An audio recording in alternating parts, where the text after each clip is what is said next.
fois, il nous faisait comprendre, il te ferme les portes partout. Et puis, il va t'ouvrir une porte parce que c'est comme ça, en fait. Donc, ne vous inquiétez pas quand parfois, dans votre vie de tous les jours, vous dites, mais Seigneur, pourquoi je te demande ça, ça ne s'ouvre pas? Pourquoi ça ne s'ouvre pas? Pourquoi j'ai pensé que tu avais fait là et tu as refermé? Parce que c'est ça, ce n'était pas bon pour toi. Donc, il faut qu'il ferme. En fait, s'il ne fait pas ça, tu penses que là, c'est bon, là, c'est bon, là, c'est... Non, il faut qu'il te... Parfois, tu prends des coups par là. Parfois, tu ne comprends pas comment c'est fait. Parfois, tu ne comprends pas ça. Et après, il t'ouvre la porte où il veut vraiment t'amener. Et les gens touchent les cœurs, en fait. C'est juste pour vous dire ça. Dieu peut toucher les cœurs. Mais c'est à nous, en fait, nous, le peuple de Dieu aujourd'hui, on doit... En fait, tout est possible à celui qui croit. Tout est possible. Maintenant, nous devons... Ce qui est important maintenant pour le peuple de Dieu, nous devons, en fait, nous dire, Seigneur, je me dois d'être sérieux, en fait. Ça c'est pour l'Église, c'est pour... Je me dois d'être sérieux. Et j'ai beaucoup de témoignages comme ça de personnes qui se sont battues, qui ont attendu, qui ont célébré, qui ont prié. Et Dieu a ouvert des portes pour eux. Le problème avec nous parfois, après quand Dieu ouvre des portes, c'est à nous d'être sérieux dans ce qu'il fait. Il faut juste être ça. En fait, il y a quelqu'un qui disait, il avait raison dans ce qu'il disait, la chair, il faut de la discipline dans la chair. Et c'est ça qui nous manque, de la discipline. Là, non, la chair n'a pas envie de discipliner, là, ça ne l'intéresse pas. Non, non, pas du tout. Même quand tu vois un enfant, Paul disait quand il était un enfant, il pensait comme un enfant. Est-ce que tu as vu un enfant se discipliner? Non, mais l'enfant n'a pas envie de se discipliner. Il a envie de faire ce qu'il a envie de faire. C'est après, la preuve, tu lui parles, tu le corriges, tu dis des choses, et là, il comprend. Mais on n'a pas envie de se discipliner. C'est pour ça que Paul nous pousse à penser, à marcher selon l'esprit. Parce que selon la chair, tu n'es pas discipliné, en fait. C'est pas vrai. Rien n'a un acquis, en fait. Regarde, là où le Seigneur t'arrête, tu vois, ils disent, regarde, dans 1 Pierre, juste comme ça, 1 Pierre 2,12, le Seigneur dit, 1 Pierre 2,12, le Seigneur dit, en tout cas, tout ce qu'il faut savoir faire dans la vie à chaque fois, quand Dieu fait quelque chose dans votre vie, si vous ne savez pas reconnaître ce que Dieu a fait dans votre vie, et vous voulez vite passer à autre chose, sans justement d'abord le bénir pour ça, excuse-moi, demain, ce qu'il y a devant, tu vas te planter. Même si aussi minime soit la chose, tu dois le reconnaître, le bénir pour ce qu'il a fait. Tu dois dire, oui Seigneur, merci. Oui, je t'ai vu agir, je t'ai vu faire. Voilà. Mais je ne comprends pas. Il y a des moments, parfois, quand tu vas dire à quelqu'un de reconnaître, quand parfois, reconnaître ce que Dieu a fait, non, il faut reconnaître ce que Dieu a fait dans ta vie. Il faut le bénir pour ça. On disait encore à une personne la dernière fois, aussi minime soit la chose, aussi minime soit-elle, il faut le reconnaître dans ce qu'il t'a donné pour que autre chose s'amplifie derrière. Si tu ne le reconnais pas, ça ne peut pas s'amplifier. Alors Dieu nous donne quelque chose, on ne veut pas reconnaître, on ne veut pas être content, on ne veut pas le bénir. Mais non, Dieu dit, mais vous avez un problème. Alors ça veut dire, si tu ne reconnais pas, il dit, honore-moi dans les petites choses comme dans les grandes. Mais on attend au moins le premier quand il y aura une grande chose, mais terrible, on va dire, là, Dieu a béni, c'est faux. Parce que, comprends, c'est un principe qu'il faut comprendre. En fait, c'est un principe, regarde. C'est simple, hein, il faut comprendre ça comme ça. Honnêtement, que le Seigneur nous pousse, nous, ce qu'on a envie aujourd'hui, c'est être un lieu de formation, où on forme en fait les âmes. Pas pour dire, c'est pas pour dire qu'on a dessus sur toi, non, c'est pour t'éduquer, te faire comprendre, te changer ta mentalité. Et que maintenant, métanoïa en grec, changement de mentalité, pour que tu puisses triompher dehors. C'est ça qu'il faut. Parce que la vraie église, c'est ton cœur en fait. Et comme ça, quand tu es partout dehors, mais tu loues Dieu, tu es content, tu célèbres. Après, tu reviens dans le camp pour pouvoir recevoir, justement, comment on appelle ça, recevoir les ingrédients, recevoir les armes, et puis repartir. C'est ça qu'il faut comprendre. Les armes et repartir. Et après que d'autres soient touchés, parce que le feu tombe sur toi, le feu te touche, que d'autres soient touchés à l'extérieur. C'est ça qu'il faut. C'est ça qu'on veut en fait, c'est ça qu'on veut, hein. Ah oui, c'est ça qu'il faut prier pour ça, il faut intercéder pour ça, il faut le désirer. Il faut désirer, déjà pas seulement avoir un ministère, je sais pas, c'est un ministère, un lieu, ça, tout ça, c'est des histoires. C'est déjà être quelqu'un quand tu sors, tu n'as pas peur, même quand tu n'es pas avec tes frères, tu parles de Dieu. Tu dis que Jésus est Seigneur. On dit c'est pas vrai, tu dis ici Jésus est Seigneur. Et là, Dieu voit ta maturité commencer. Sinon, tu peux commencer un ministère, après c'est un au revoir. Hein. Il faut avoir de l'endurance, de la consistance. C'est important. Regarde, 1 Pierre 2,12. Le Seigneur dit, ayez au milieu des païens une bonne conduite, afin que là même où ils vous calomnient, comme si vous étiez des malfaiteurs. Calomnie, pourquoi? En fonction de votre démarche chrétienne, votre vie chrétienne. Il remarque vos bonnes œuvres et glorifie Dieu au jour où il les visitera. Parfois, on a lu, on dit je connais, oui, mais est-ce qu'on a la révélation de ce qu'on lit? Tu sais, c'est la révélation qui te donne de rester debout. Parce que tu dis, moi, c'est comme moi, je disais avec Sandra, même à quelqu'un, on disait à la personne, mais tu dis, tu sais Dieu, tu sais quoi? Tu le vois où? Tu as vu Dieu quelque part? Tu le vois où, ce Dieu-là que tu sais? Ils peuvent te dire, tu es fou, toi. Moi, je vois les arbres, je vois les machins, je vois le mur, il est où ton Dieu? Mais, tu sais, c'est sérieux, hein? Tu le vois où? Il dit dans mon mais quoi? C'est pour ça qu'il faut avoir la conviction du Saint-Esprit. Parce que le Saint-Esprit habite en toi. Et c'est lui qui te donne la conviction. C'est pour ça que la foi t'est indispensable. Quoi? Tu l'as clé? La foi est indispensable. La foi est indispensable. On n'a pas le choix. Frère, on n'a pas le choix. La foi est indispensable. Parce que, regarde, comprends. Aujourd'hui, maintenant, je suis obligé de m'arrêter sur des choses. Revenir, même pour moi, c'est bon. Parce que, disons-nous, quand on voit parfois un chrétien peut être fort, demain il a un problème. C'est pourquoi? C'est parce qu'au bout d'un moment, il a connaissance qu'il avait au fond de lui, il ne l'a pas gardé en fait en lui. En fait, l'Esprit de Dieu ne lui a, il a perdu la communion avec l'Esprit de Dieu, parce que tu vois bien que quand il se relève, ou bien quand il s'humilie, ou bien quand, parfois même quand tu lui parles, il y a des gens qui oublient carrément tout ce qu'il y a dans la Bible. Quand tu commences à leur parler, ils te disent, oui, il est écrit machin comme ça. Ils se souviennent qu'ils connaissent la Bible. Mais quand tu vois leur vie, tu dis non, là tu ne triomphes pas, tu n'as pas d'autorité, là tu n'as pas de victoire. Pourquoi? Parce que tu ne comprends pas que ça, ce n'est pas un livre de chevet, c'est une réalité qu'il faut mettre au fond de toi. Alléluia. C'est ça qu'il faut comprendre. Il faut la foi, parce que la foi, qu'est-ce que la foi? La foi te permet de percer l'invisible. C'est la foi qui te fait comprendre que quand on dit que ton Dieu n'existe pas, vos histoires de Dieu, quoi, vous vous réunissez le dimanche, faire quoi, vous allez, vous faites quoi, vous perdez votre temps. C'est la foi qui vient de Dieu, qui te donne de comprendre que Dieu est réel. C'est la foi, frère. C'est la foi. Donc, voilà pourquoi la Bible dit, garde la foi, entretiens la foi, entretenez le dépôt qui est en toi, la foi. Comment? Par les cantiques. Tu dois pouvoir chanter chez toi tout seul parfois. Tu dois pouvoir célébrer Dieu parfois tout seul chez toi. Tu dois pouvoir le faire. Il ne faut pas attendre après d'être en masse pour dire là je suis plus fort. C'est faux. Parce que la masse un jour ça va éclater. Ah oui. Et si tu n'as pas la force, tu ne peux pas relever la masse après. Tu dois être celui plus tard qui est une colonne sur qui on peut s'appuyer. Et ces colonnes-là, ce sont des gens qui ne s'appuient pas sur les masses. Même s'ils sont seuls chez eux, ils vont chanter ça pendant 2, 3, 4 heures. Et là, il n'y a pas de non-stop. Ils chantent, ils célèbrent, ils donnent gloire à Dieu. Ils le louent pour ses bienfaits. Et parce qu'ils louent Dieu pour ses bienfaits, ils voient justement Dieu accomplir ce qu'il a pour. Mais honnêtement, on avait vu il y a un autre dimanche, c'est sérieux. Vous savez, quand on dit parfois que Dieu a tout dans ses mains, on a vu il y a un dimanche, ceux qui se souviennent, qu'en fait, c'est Dieu qui va utiliser les Philistins, parce que tu te rappelles, pour aller combattre contre son peuple, parce que son peuple ne faisait pas sa volonté. Mais attendez, je ne sais pas si vous vous rendez compte de ça. Dieu va utiliser le Dieu. Donc, parfois, ça veut dire que le Dieu auquel tu crois, ce Dieu a tout dans ses mains. Il détient même tes ennemis dans ses mains. Voilà pourquoi si tu n'as pas une vie de prière consistante, si tu ne pries pas, si tu ne proclames pas, si tu ne célèbres pas Dieu, en fait, tu es en train de filer un mauvais coton. Mais oui, tu es en train de te casser la tête. Parce que, écoute, parfois, moi c'est des choses nouvelles, ça me réenseigne à nouveau.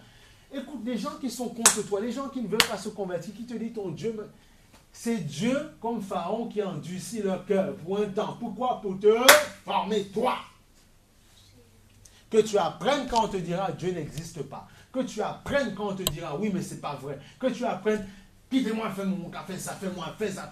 Que tu apprennes, c'est pour endurcir ton cœur, te former. Et puis quand tu verras l'autre briser, et puis il dira je veux Jésus. C'est ça que Dieu te prépare. Je te forme. Alors tu veux marcher pour Dieu, servir Dieu sans formation, mais c'est pas vrai, c'est faux. Moi-même qui te parle, tout le temps il me forme, tout le temps, je vous assure. Hein, c'est au fur et à mesure que j'avance avec le Seigneur, je comprends servir Dieu, c'est quoi. Ah, moi je ne fais pas état de ma vie, non. Mais honnêtement, si ce n'est pas la foi, si le Saint-Esprit n'est pas en toi, mais c'est parce qu'il est venu dans ton cœur quand tu étais seul dans ta chambre. Et il a imprimé ça en toi. Et après, ce n'est pas de dire, oui, mais moi je connais Dieu aussi. Non, c'est dans l'endurance qu'on va voir, dans la consistance qu'on va voir, dans le temps. Parce que malheureusement, c'est ça qui est dommage. Même dans l'église aujourd'hui, tout le monde va dire, oui, mais je suis fort, oui, mais j'ai ça. Mais il y a un temps pour chaque personne. Ouais, il y a un temps pour chaque personne. Il y a un temps où tu passeras par des moments où, parfois, pourtant tu dis, mais Dieu, tu m'aimes. Mais tu m'aimes, Seigneur, qu'est-ce qui se passe? Tu m'aimes. Tu m'aimes, Seigneur, mais qu'est-ce qui se passe? Pourquoi je n'ai pas ci quand je veux? Pourquoi je n'ai pas ça quand je veux? Tu n'as pas ça pour le moment quand tu veux, parce que Dieu ne le veut pas encore, parce que Dieu veut te former, parce qu'il ne veut pas qu'on soit des enfants gâtés. Tu vois? Ayez au milieu des païens une bonne conduite, afin que là même où ils vous calomnient, comme si vous étiez des malfaiteurs, ils remarquent vos bonnes œuvres. Ils remarquent que vous aimez Dieu. Ils remarquent que vous ne tuez pas. La seule différence, ce serait quoi? Parce que vous n'allez pas en boîte de nuit? Parce que vous n'allez pas insulter comme eux? Parce que vous n'allez pas vous dévergonder? C'est juste ça. Mais c'est pas grave, je préfère faire ça comme ça. Je préfère. Et après, ils vont dire, mais si, quand même. Il vit comme ça, il ne trompe pas sa femme, il ne fait pas ci. Mais donc, finalement, où est le problème? Donc, nous, on le calomnie, mais finalement, ils ne font pas si de bêtises que ça. Que le Seigneur vraiment crée en nous la faculté, la créativité dans l'évangélisation. Que Dieu vraiment vous remplisse, mais puissamment, de feu. Et que vous n'ayez pas peur de proclamer que Jésus-Christ est Seigneur. Et que, justement, il nous donne dans l'église, dans l'assemblée, dans le ministère, comme il fait partout, tirer à lui des foules. Il faut que dans ta tête, il faut que tu sois capable de faire ça. Et que spirituellement, tu le comprennes ça. Tu dis, Seigneur, tu vois tout ça qui est dans ma tête, qui est en ta tête, moi. Tu vois tout ça, Seigneur. Tout, Seigneur, qui n'est pas de toi. Tout ce qui n'est pas bon. Seigneur, je mets pas dans le vide. Je mets dans le puits, dans le trou. Je vide tout, Seigneur. Et Seigneur, je veux que tu gardes dans mon âme tout ce qui est agréable pour toi. Que tu me donnes de m'épanouir en toi. C'est possible, frère et soeur, c'est possible. C'est pas impossible. C'est que, il faut qu'un temps, tu comprennes que l'erreur du chrétien, on va le dire doucement, c'est que on ne sait pas discerner les saisons. Et Dieu est un Dieu de saisons. C'était 1 Pierre 2,12. Dieu est un Dieu de saisons. Si tu ne sais pas discerner la saison dans laquelle il te visite, tu vas te planter. Tu peux te planter. Il faut discerner la saison dans laquelle il te visite. Dans quelle saison tu es. Si tu discernes ces saisons-là, c'est bon. Et comment tu le sais? Parce que tu as une vie sanctifiée et tu dis, Seigneur, il te dit, là maintenant c'est l'appel, c'est le temps. Mais tu vois que pendant qu'il t'appelle, il te forme, il te donne de comprendre que c'est possible. Ce n'est pas impossible. Pourquoi? Parce qu'il a imprimé la foi. Moi, tu sais, il y a longtemps dans le passé, quand je me suis donné au Seigneur, il y a des gens qui te disent que leur prière, ou bien même les prophéties qu'ils ont entendues il y a longtemps, il y a 10 ans après, les choses se réalisent. Alors il y a des gens, ils vont arriver, tout de suite arriver, on va lui donner une prophétie, ou bien on va lui donner une prière, une parole de connaissance. On va dire, ça y est, c'est bon. Non, c'est pas bon, parce que le cœur n'est pas bon. N'est pas encore bon. Il faut former le cœur. Et par moments, quand je regarde mon passé, je dis, Seigneur, effectivement, avant, on pouvait dire, on sent la présence. Parfois, tu parles à des gens dehors, ils se mettent à pleurer devant toi, ils pleurent. Tu dis, ouh, je suis déjà pas mal, non, tu ne peux rien faire du tout. Ce n'est que les prémices, tu n'es pas prêt. Mais oui, maintenant, je dis Amen aujourd'hui. C'est ça que rien n'est acquis. Je dis Amen, frère. Tu vois les gens pleurer, tu peux dire, c'est bon, je suis déjà bon, je peux aller monter un lieu, monter une church, une église. Non, non, non, c'est pas comme ça. Non, non, il va te former. Ah, et quand il te forme, tu dis après, maintenant, Seigneur, c'est bon. Ouais. On dit vraiment, on dit c'est bon. Tu dis, Seigneur, merci.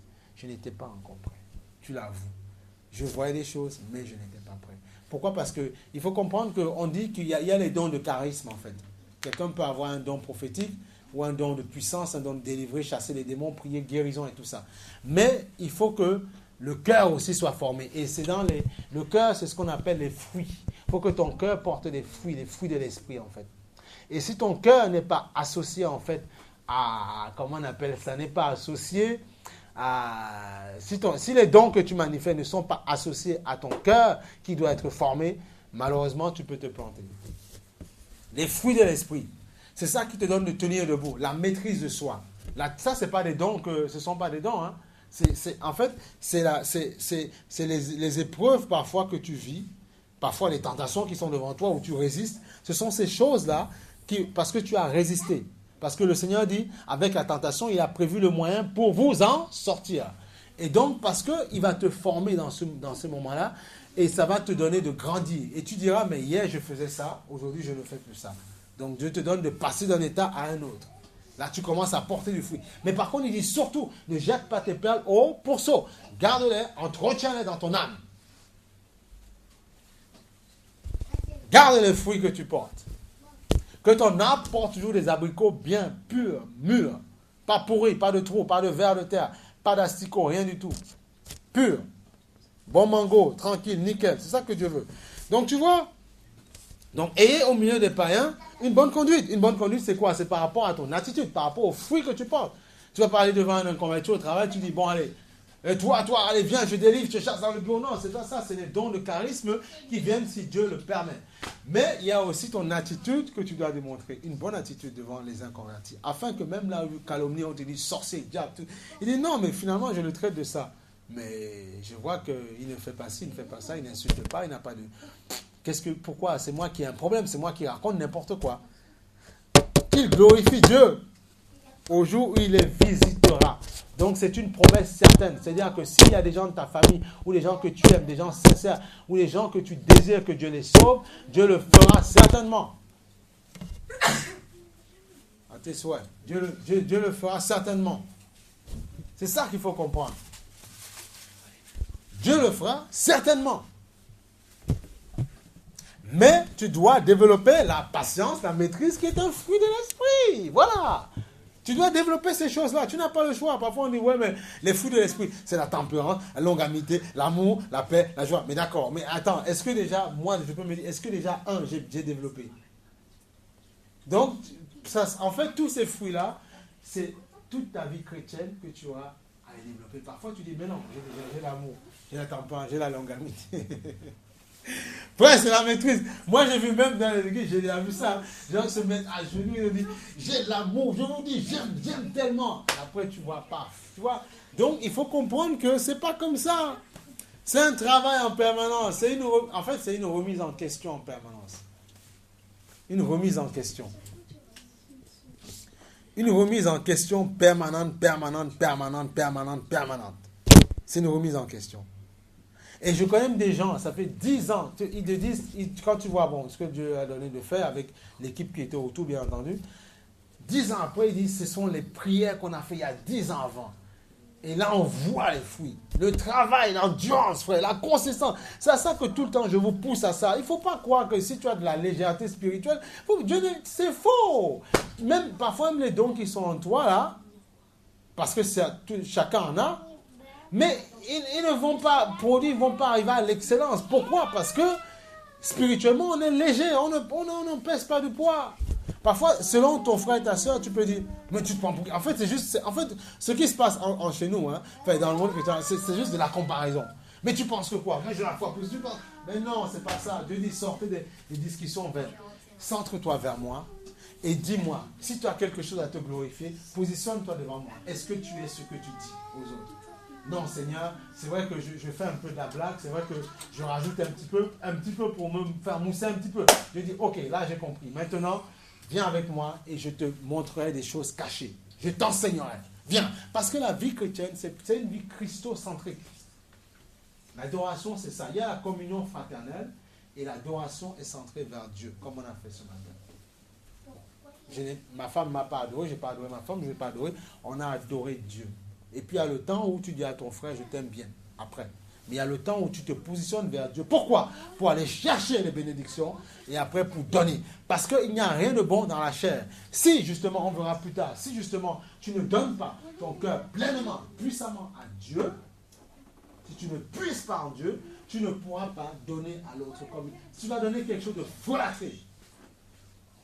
C'est pour ça que la Bible dit dans Pierre,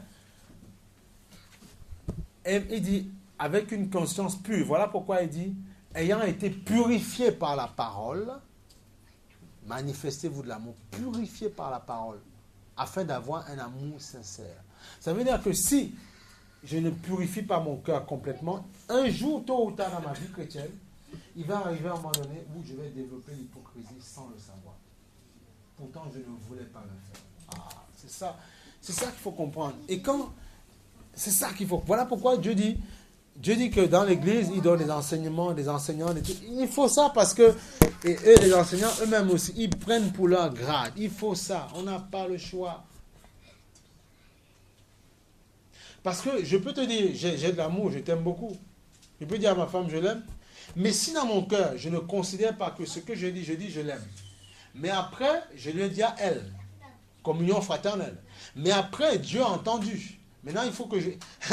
c'est sérieux. Hein? Après, maintenant, il faut que je dise au Seigneur, Seigneur, je veux aimer, enfin, je veux... Tu vois, tu dois maintenant te retourner vers Dieu. Ce que je lui ai dit, donne-moi d'être vrai, parce que je suis en communion avec toi, pour ne pas être hypocrite envers elle plus tard. Qu'elle ne se dise pas, c'est un tissu de mensonges. Ben oui. Et si on ne comprend pas ça dans le corps de Christ, n'importe quand, tu peux être faucheton, comme on dit. Pourtant, tu es sincère au départ, mais c'est parce que tu ne purifies pas ton cœur. Parce que tu ne dis pas à Dieu, tu vois. Et écoute, David, il y a des gens qui priaient comme ça. Il dit, Seigneur, ne mets jamais ma nudité dehors. Seigneur, les enfants, il dit, ne permets pas, Seigneur, il dit, ne permets pas que les gens, en fait, voient l'état de mon cœur. Donc, aide-moi, Seigneur, à tout le temps être sincère. Frère et soeur, c'est sérieux.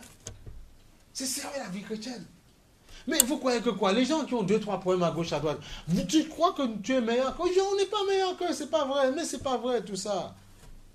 Tu ne veilles pas, c'est pareil pour toi. Mais c'est tout, il faut être clair. Donc, c'est pour ça que quelqu'un, un pasteur ou n'importe quoi, ou même un bien-aimé, qui s'amuserait, tu vois, à envoyer des pots de bananes à longueur de journée sur des gens, sans un petit peu réfléchir, sans un petit peu avoir un peu de compassion dans son cœur, ça c'est un fou ambulant qui prépare son tombeau à être enterré plus tard, tôt ou tard. Mais c'est fou, mais oui, c'est un être humain comme toi. Mais ça qu'il faut comprendre. Maintenant, Dieu dit qu'il faut condamner les œuvres.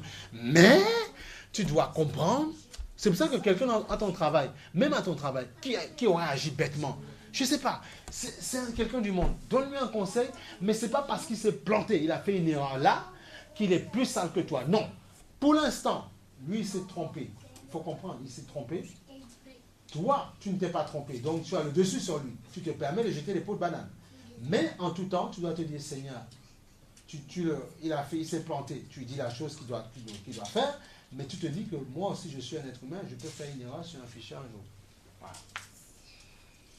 Et ne pense pas que moi le premier, il ne faut pas qu'on pense que dans notre travail, on est les meilleurs parce qu'on a le Holy Ghost, le Saint-Esprit, on est chrétien. Non, non, non, non. C'est la grâce de Dieu qui fait ça. Et que dans ton service, Dieu bénit tout. Voilà, c'est tout. Tu te plantes pendant les fichiers. Moi le premier. Mais il faut comprendre qu'en Christ, nous devons en tout temps voir l'autre, même quelqu'un du monde, comme supérieur à nous. Toujours. Et si chacun fait ça, finalement, on reste tous dans l'humilité en fait. Parce que tu peux dire à quelqu'un, oui, mais Dieu a dit, il faut que tu me voies supérieur à toi. Il ne faut pas que tu penses que tu m'écrases. Je te dis, oui, mais toi aussi. Donc finalement, c'est l'humilité, en fait. Et puis reconnaître les rôles de chacun. Voilà. En fait, c'est comme ça que ça se passe. Voilà. Il faut comprendre ça comme ça. Et c'est pour ça qu'il faut demander, c'est la révélation, il faut demander. Mais quelqu'un qui se convertit la prochaine fois, enfin, rapidement comme ça, mais non, c'est pas vrai, tout de suite comme ça. Non, mais c'est pas vrai. Voilà pourquoi Paul dit qu'un nouveau converti ne prêche pas, c'est faux. Et après, il dit maintenant à un ancien, il dit veille sur ta vie. Parce qu'il y a des églises, même quand les anciens faisaient n'importe quoi, je vous dis, hein, même avant, ils les faisaient asseoir pendant 6 mois. Non, ils n'ont pas peur. Hein. Parce que servir Dieu, c'est très sérieux. C'est très sérieux. Ce n'est pas une affaire de la fête. Comme ça, demain après-demain, si toi, il t'arrive de servir Dieu, tu vas comprendre que le regard est porté sur toi, toi qui présides la chose, et que tu ne dois pas faire n'importe quoi. Et tu ne dois pas laisser n'importe. Si tu laisses faire n'importe quoi, Dieu s'occupera de toi. Et tu vas perdre le ministère, tu vas dire, Seigneur, qu'est-ce qui se passe? Il dit, parce que tu as fait la fête. Oh, c'est pas une histoire de la fête, il faut faire attention. Hein. Tu crois que quoi? Quand parfois tu vas faire n'importe quoi, Dieu va te parler sur ta couche. Tu penses que quoi? Mais il faut pas quoi? Il faut faire attention, ça ne rigole pas. Hein. Vous croyez que quoi? C'est pas un jeu, hein.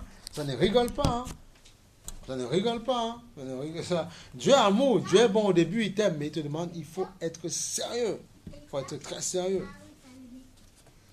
Dieu est ce Dieu qui nous pardonne, qui nous ramène, qui nous ceci, mais c'est un Dieu qui veut du sérieux, du respect, qui veut de l'allégeance, qui veut qu'on prête allégeance devant lui, hein, qui veut qu'on le respecte, qui veut qu'on l'honore. Et dis-toi que la vie chrétienne, c'est pas avec ton frère. Oublie tes frères, tes soeurs, oublie tout ça, c'est avec Christ. Et je te dis, quand Dieu te donnera tes choses, tu pourras le bénir avec ça. C'est ça. Oublie ta personnalité d'avant, mets tout à la poubelle, parce qu'il n'y a rien de bon à prendre dedans. Et accroche-toi sur Christ. Regarde, Romain, on va prendre Romain. Mais bien sûr, il n'y a rien de bon, il n'y a rien de bon. Il ne faut pas qu'on se trompe. Je dis qu'il n'y a rien de bon. C'est pour ça que moi, souvent, hein, avec le temps, j'ai compris ça. Je dis, Seigneur, tout ce qui n'est pas bon dans ma cervelle, tout ce que j'ai pu apprendre dans mon passé, quel que soit le passé, qui n'est pas bon, tu prends tout, tu vires. Oui, oui. Et ce qui est bon, tu gardes. Voilà. Et lui, il connaît, hein, il sait comment trier. J'ai dit, Seigneur, tu vires tout. Parce que parfois tu dis, mais non, ma mère m'a élevé comme ça, mais non, ou bien, mais non, on m'a enseigné ça. Parfois, il y a des choses que tu peux avoir appris au début de ta foi, au début, là, quand tu t'es converti. Dieu peut te dire aujourd'hui, tu vas changer ça, tu vas changer ça. Quand tu dis, non, tu dis, ah bon, ben reste comme ça. Tout le monde évolue, tout le monde grandit. Tu luttes avec tes forces, tu dis, tu bagarres quoi? Il faut arrêter de bagarrer. Lis la parole. Et s'il y a une chose que tu as dans ta tête qu'on t'a dit avant qui n'est pas bon, tu vires tout ça, tu mets à la poubelle. C'est moi qui te le dis. Et tu gardes ce que la Bible dit. Voilà, c'est tout. C'est quoi le problème? Il ne faut pas compliquer. On complique. Qu'est-ce que ça veut dire ça? Nous ne sommes que les hommes, on vous donne la connaissance. Mais après, vous confirmez avec la parole de Dieu. Si après tu vois que ce qu'il te dit est conforme à la parole de Dieu, même si c'est Dieu pour toi, mets en application et tu verras. Ce n'est pas pour lui que tu le fais, c'est pour toi. Et tu verras le bonheur que ça t'apportera. Ce n'est pas pour lui. Laisse-le tranquille, celui qui te prêche là. Laisse-le tranquille. Et puis, regarde avec ton Dieu. Voilà. Parce que nous-mêmes, c'est ce qu'on fait. On prend la parole parce qu'on sait que si on ne distribue pas ça droitement, on va se faire fesser. J'aime bien ce terme-là. C'est pour moi que je le dis, hein, pas pour vous. Moi, ça ne me dérange pas avec mon Dieu de parler comme ça. Il peut me fesser si je fais n'importe quoi. Voilà. Après, ça peut choquer certains quand je dis c'est pour moi. Moi, il peut me faire. Ah ben si, il peut me donner une belle fessée si je fais n'importe quoi. Une belle raclée, si tu veux. Donc, ne fais pas n'importe quoi avec le Seigneur. Il faut bien faire les choses. Hein. Ayant purifié votre âme, afin d'avoir un amour parfait, sincère. Et ça, c'est valable. Celui qui te le dit, c'est valable pour moi, frère. Je dois purifier mon âme afin d'avoir un amour parfait, sincère avec vous. Et vous devez faire de même. Il faut arrêter de penser que celui qui prêche, celui qui dit, il n'a rien. Ici, la parole est pour lui en premier. Puisque Paul dit, il dit, quand tu prêches, prends pour toi et pour les autres. Donc c'est valable pour moi. Si je ne suis pas sincère dans mon amour pour vous, tôt ou tard, ben voilà, je suis exposé. Il faut comprendre ça. Hein? Et si toi, tu n'es pas sincère, tôt ou tard, tu es exposé, point. C'est comme ça. Dieu ne fait pas de favoritisme. Voilà, prends-le dans ce sens-là. Il ne fait pas de favoritisme. Donc il faut être pur, il faut être sérieux. Voilà. 7-18. Non mais honnêtement, il faut vraiment que le Seigneur nous amène dans cette dimension-là où on ne se dit pas il se prend pour qui ou elle se prend pour qui. Non. Que tu acceptes. C'est pour ça que Pierre parfois il insistait, il dit acceptez la parole de bon cœur. C'est parce que elle peut vous sauver. Elle peut même vous bénir.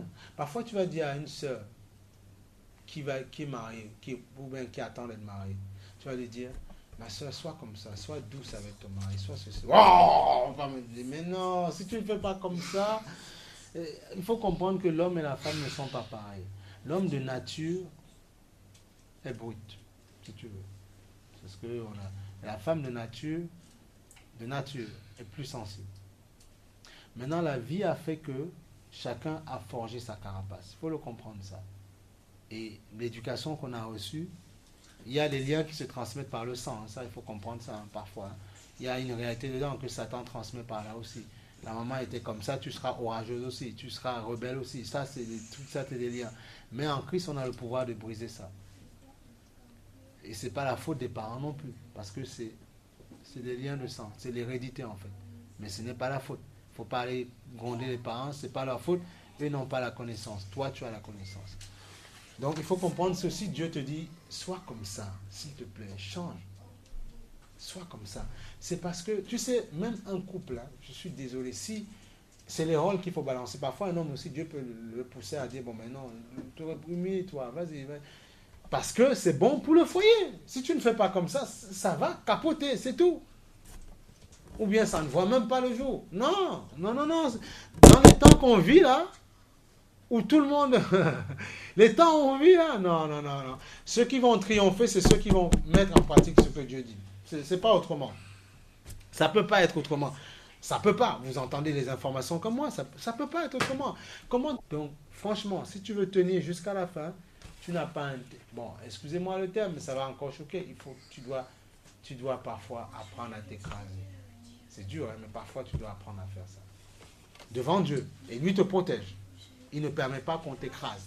Mais humilie-toi devant ton Seigneur. 7-18. En effet, mais oui, c'est comme ça. Parce que s'il y en a un qui ne sait pas fermer sa bouche dans une maison, on crie tout le temps. Oh. Et là, le diable aime ça. Il remplit les pensées. Allez, puisque tu cries, tu envoies des paroles. Et puis souvent, il faut être malin parce que ça arrive. Paf, ça arrive. Paf, ou bien vis-à-vis de ton enfant, ou n'importe, même au travail. Et ça s'envenime, jusqu'au moment où il y en a un qui porte le coup fatal. Donc il faut être plus malin. Et tendre l'autre joue, ça ne veut pas dire que tu es plus faible. Non, tendre l'autre joue veut dire aussi que tu es plus intelligent, tu es plus sage, tu es plus compréhensible. Parce que là, le don, une autre caractéristique de l'esprit, c'est l'amour, la tempérance. Donc tendre l'autre joue parfois, c'est pour démontrer que tu es quelqu'un qui ne réagit pas au quart de tour et qui est intelligent pour savoir éteindre les feux. Voilà, c'est ça. Donc le diable, lui, nous fait croire que non, il faut montrer que tu es fort, on donne un coup de poing, tu rembourses. Non, c'est pas comme ça que ça se passe dans le royaume des cieux. Non, si tu es un enfant de Dieu, tu dis, je ferai autrement. Si un te marchait, elle va en prendre un coup parce qu'on m'a donné un coup de poing, je ne rembourse pas, ça fait mal, j'ai envie d'être enragé, il m'a donné une parole bizarre, j'ai envie de répondre, oui, j'ai envie de piquer, j'ai envie de tailler, mais tu dis, non, je ne le ferai pas, et Christ me justifiera. Et là, c'est bon. Et quand il te justifie, parfois, l'autre peut même te demander, excuse-moi. Ben oui. Mais on ne voit pas souvent peut-être assez la gloire parce qu'on veut trop. Même dans notre esprit, parfois, on peut répondre à des gens. Hein. Pour le match peut se passer spirituellement. Hein. Tu ne dis pas dans ta bouche, mais dans ta tête, tu réponds. Hein, et tu as l'impression que l'autre te répond. Et ça fait... et puis il y en a qui vont dire, oh Seigneur, pardon, Seigneur, bénis mes pensées. Et puis après, au bout d'un moment, tu peux dire, mais pourquoi tout est nickel? Parce que les esprits se sont tus. Même si la bouche se ferme, l'esprit, ça travaille. Hein. Ah oui, ça travaille. Qu'est-ce que tu crois? Quelqu'un peut être aux Antilles ou en Guadeloupe, en Martinique, mais il parle sur toi, il dit des mauvaises choses. Et tu fais des vieux rêves, tu fais des mauvais rêves. Parce que spirituellement, l'atmosphère est polluée. Et il faut la dépolluer. Comment? Toi, en bénissant, même si tu as rêvé de quelqu'un qui est en train de te tailler, à dire n'importe quoi, souvent dans des rêves, prêt à te piquer, toi dans ton âme, bénis, tu dis Seigneur, bénis le Seigneur. Finalement, tout ce que j'ai connu, bénis-les puissamment en toutes choses, fais-les prospérer en tout. Ça veut dire quoi? En faisant comme ça, tu es en fait en train de créer un autre impact, tu es en train de créer un impact de bénédiction dans ton âme, tu es en train de créer autre chose dans ton âme. Il faut comprendre, c'est ça les choses de l'esprit.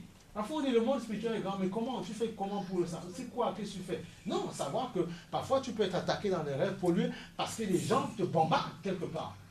Mais parce que toi, tu dis non, tu ne rentres pas, tu dis Seigneur, tu bénis.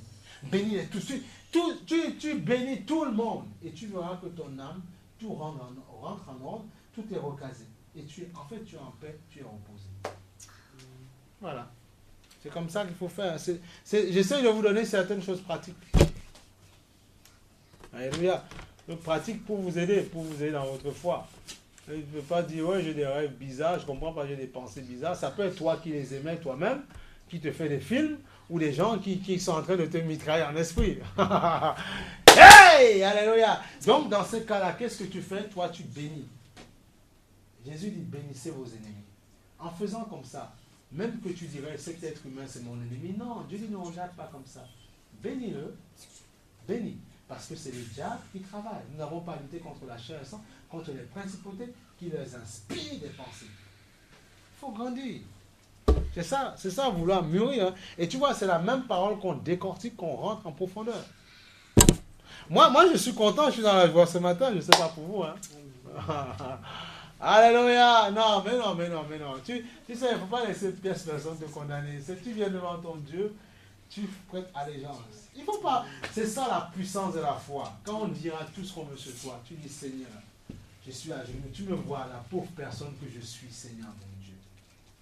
Seigneur mon Dieu, je t'en supplie, justifie-moi. Si j'ai fait des erreurs vis-à-vis de certaines personnes, il ne faut pas avoir peur de prier comme ça. Parfois, reconnaissez vos erreurs aussi. Ne pensez pas que vous faites tout ce qui est bien. Non. Parfois, vous pouvez vous tromper vis-à-vis de certaines personnes. Donc, priez dans ce sens-là aussi. Tu dis, Seigneur, je t'en supplie. Je demande pardon pour mes erreurs de comportement, de jugement, de pensée. S'il te plaît, mon Dieu, justifie-moi. Tu sais que je n'ai pas envie de faire le mal. J'ai envie de bien me conduire, mais parfois ma chair me pousse à faire des choses que je ne voudrais pas. Alors, s'il te plaît, prends. S'il te plaît, fais-moi grâce. Voilà. Grâce éternelle. Un petit grâce, papa. Tu vois? Voilà. On commande un petit grâce, Seigneur. Un petit grâce. Juste un petit grâce, Seigneur. Il faut faire ça. Oh, alors, Romains 7, 18. Dieu est bon. Que Dieu nous aide. On va commencer. Non. Que Dieu nous aide. Que Dieu nous aide. N'ayez pas peur. Marchez dans la foi. Servez votre Dieu. Parlez de votre Seigneur. Il nous donnera de nous étendre, de nous élargir. C'est lui qui fera. On le bénit pour ça et il nous donnera. Quand les païens, Dieu permet que les païens nous prêtent des salles comme ça, on est content, on prie pour eux, on est content. Et voyant, comme on a vu le verset, voyant notre bonne conduite, ils vont même nous accorder des largesses que vous ne comprenez pas. C'est ça qu'il faut comprendre. Parce que le païen ne t'a pas dit qu'il te donne gratis, c'est faux. Mais parce que en fait, tu supplies Dieu en lui parlant, eh bien, il fait des largesses pour toi. Donc, c'est ça que je voulais vous dire. Dieu est bon, hein, vous savez, Dieu est bon. Hein. Il nous aidera, Dieu est bon. Moi, en tout cas, je suis déterminé, moi. Voilà. Oui. L'épouse et moi, on n'essaye pas, dans l'humilité, on se dit on est déterminé, et puis on doit avancer. Et honnêtement, il y a des gens qui ont vu l'appel dans des ministères. Peut-être le vôtre sortira aussi. Mais si, au départ, il faut comprendre. Moi, je mets au défi, quelle que soit la personne.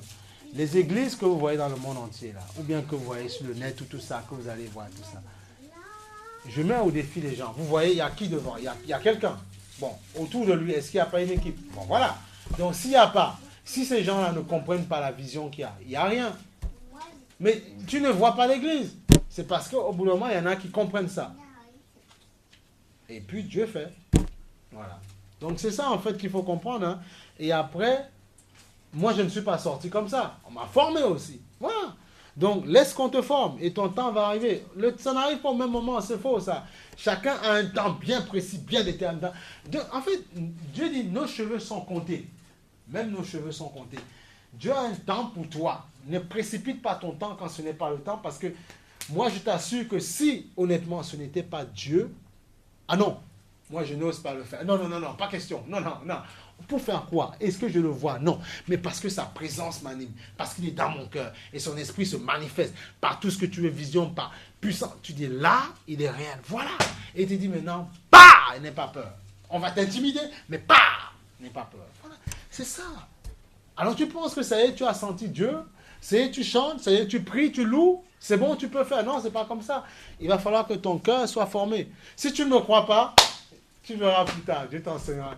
Moi, je te dis, mais attends, il y a des choses qu'on voyait au début de la conversion, mais on a pu dire, maintenant c'est ok. Non, c'est pas ok.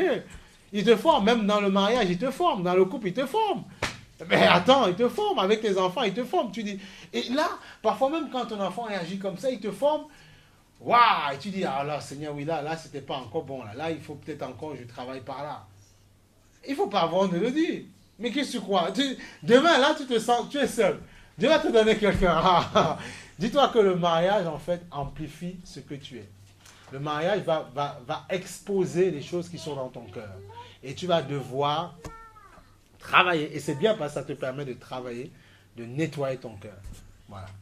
Toute bénédiction que Dieu te donne, ça va te pousser, puisqu'il va falloir que tu fasses des efforts pour garder la chose ou bien pour équilibrer la chose. Donc, ça va te pousser, en fait, dans tes gonds. Tu vas sortir de tes gonds. Voilà. Toute bénédiction, hein, tout. Toute bénédiction. Tu vas devoir te déployer. Voilà. Donc c'est ça qu'il faut comprendre. Donc, rien n'est un acquis. Moi, les choses qu'on m'a dit dans le passé, je les vois maintenant. Je veux dire, oh bon, il raconte beaucoup là. Il parle beaucoup, lui. Mais il parle. Il nous saoule là. Non. Plus tard, tu dis que non, c'est vrai.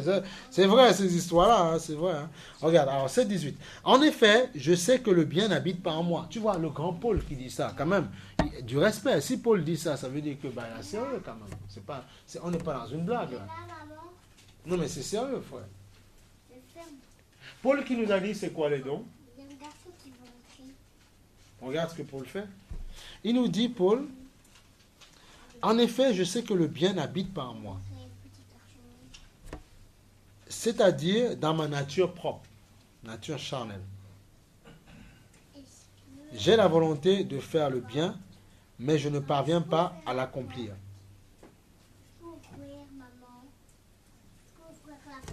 Vous voulez pas plus de clim, c'est bon là, comme ça, non? C'est bon. Non? Ok. Regarde. En effet, je sais que le bien n'habite pas en moi. Il faut comprendre que je sais que même si le bien n'habite pas en moi, c'est-à-dire dans ma nature propre. J'ai la volonté de faire le bien, mais je ne parviens pas à l'accomplir. Voilà. En effet, je ne fais pas le bien que je veux, mais je fais au contraire le mal que je ne veux pas. Tu vois? C'est la chair. Or, si je fais ce que je ne veux pas, ce n'est plus moi qui le fais, mais le péché qui habite en moi. Tu vois? Donc, en clair, dans cette histoire de chair, il n'y a rien de bon. Il n'y a rien de bon. Il n'y a rien de bon hein, dans la nature. Pourquoi? Parce que il y a ce qu'on appelle... tu vois l'histoire de... Pourquoi? Parce que, regarde, les sens là, puisqu'on dit qu'on pêche par la vue, par ce qu'on entend, parce qu'on voit, parce qu'on entend, et puis voilà. Il y a ces sens là. Ou bien parce qu'on touche aussi parfois. Voilà. Mais on doit vivre selon l'esprit qui nous permet de maîtriser nos 5 sens. Afin que par l'esprit, si j'ai vu une belle chose qui va me pousser à la tomber, à la chuter, à la tentation, je vais dire par l'esprit, non, Seigneur, fais taire. Parce que l'esprit, c'est pour ça que l'esprit doit être prédominant chez chaque chrétien. La chair est là, tu ne peux pas la crucifier. Mais tu dois dominer sur la chair par l'esprit. Donc tu dois crucifier la chair. Crucifier la chair ne veut pas dire se faire piquer, se faire clouer. Non. Parce que Dieu t'a donné la capacité dans l'esprit de la faire assujettir, la faire asseoir. Tu la fais asseoir, la chair. Alléluia. C'est ça, crucifier la chair, pour qu'elle ne s'éveille pas. Parce que vous savez, comprenez ceci. Moi, aujourd'hui, je ne suis pas... Celui qui veut être fier de sa nature avant, dans le passé pécheur, ça c'est son problème. Dans ma nature, ça peut arriver que tu sois rebelle, que tu sois orgueilleux, que tu sois... Non, il ne faut pas être fier de ça. Tu mets tout ça à la poubelle. Que tu sois nerveux, colérique, qu'on t'énerve. Non, mets tout à la poubelle. Et revêt-toi du manteau de Christ. Tu vas voir. Et là, et tu vas voir. Et parfois, je ne dis pas que c'est agréable tout le temps de prendre des coups, non. Ou bien agréable de ne pas d'être mal compris. Non, je ne dis pas que ce n'est pas agréable du tout. Mais d'être caché, revêtu par le Seigneur, ça te protège en fait. Donc tu vois, en effet, je ne fais pas le bien que je veux, mais au contraire, le mal que je ne veux pas. Tu vois, tu veux faire le bien, mais tu te sens poussé à faire le mal.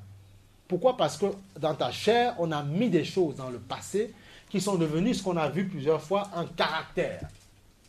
C'est parti d'une parole, d'un enseignement. C'est parti en fait d'une éducation que tu as reçue. C'est parti des attitudes que tu as vécues dans le passé. Tu as peut-être vu des choses dures dans ton passé qui t'ont poussé à forger un caractère. Mais Christ veut que tu déposes. En fait, ce sont des armes.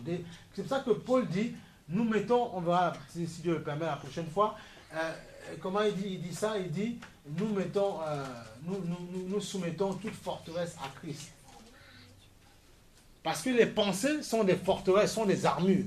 La preuve, avec un caractère, une chose qu'on t'a donnée, avec laquelle tu vis, ça devient quelque chose que tu te sers pour justement dire, je ne ferai pas ci, je ne ferai pas ça, parce que je pense comme ça, parce qu'on m'a fait comme ça. Quand on me fait ça, je rentre. Quand on m'énerve un petit peu, je m'énerve un petit peu, je suis un petit peu major. Quand on m'énerve, on me dit une parole qui ne va pas, ça commence. Et tu vois des chrétiens qui confessent ces choses, on dit, mais non, il faut arrêter. Tu confesses quoi?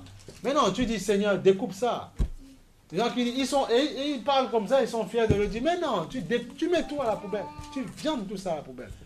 Il faut tout virer à la poubelle pour avoir le caractère de Christ en toi. Et moi qui te parle, malheureusement, Dieu doit prendre des gens pour parler. Mais je suis obligé de le faire, moi le premier. Sinon, c'est la rébellion à la maison. Ben oui. Mais bien sûr, c'est la rébellion à la maison. C'est la rébellion. Oh, mais bien sûr.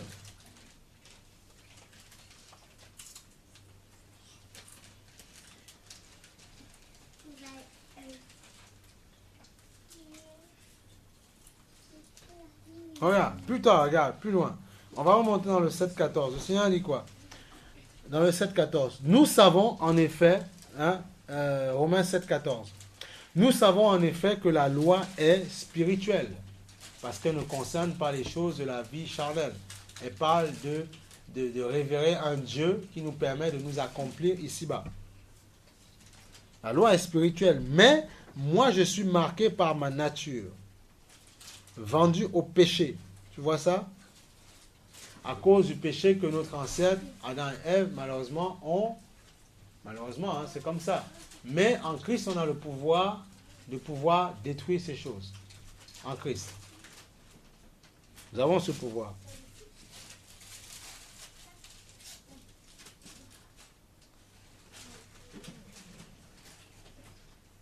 Je ne comprends pas ce que je fais. Je ne fais pas ce que je veux et je fais ce que je déteste. Tu sais que c'est pas bon, mais tu le fais quand même. Tu sais qu'il ne faut pas le faire, mais tu le fais quand même.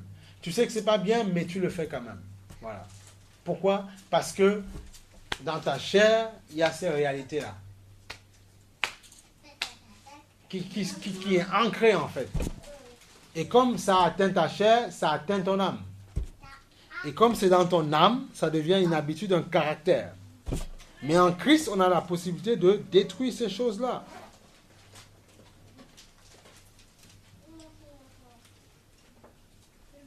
Alors, dans le Romains 8.3, qu'est-ce que le Seigneur te dit? Car ce qui était impossible à la loi, parce que la nature humaine la rendait impuissante, Dieu l'a fait. Tu vois? Regarde, c'est ça qui est merveilleux. Hein? Alléluia. C'est ça qui est merveilleux. C'est ce que le Seigneur dit.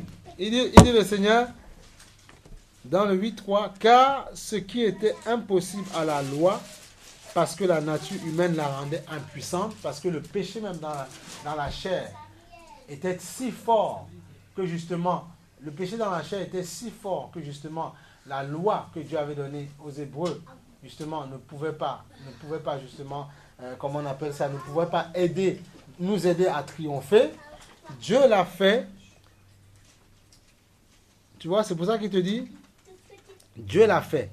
Il a condamné le péché dans la nature humaine en envoyant à cause du péché son propre Fils. Donc Christ a été crucifié à la croix pour que cela soit possible pour toi. Je ne sais pas si tu comprends. Je ne sais pas si on se comprend. Donc c'est possible. Alors maintenant tu comprendras que en Christ, tu as l'autorité de dire non à ton ancienne nature. Quand tu te mets en colère, quand tu t'énerves, quand on te dit quelque chose, comment on appelle ça, quand tu es susceptible, quand tu t'irrites très vite, quand tu es à fleur de couteau, ce n'est pas Dieu. Mais non. Donc, c'est ma nature propre. Mais Dieu l'a rendue impuissante par Christ à la croix. Donc, je peux triompher. On n'est pas, en fait, comprenons, l'église c'est quoi? C'est pas un tribunal. Le tribunal ce sera plus tard, où on dit, lui il fait ci, il est ça, lui il fait n'importe quoi. Ou le monsieur, il y a quelqu'un qui est devant, qui s'érige en chef.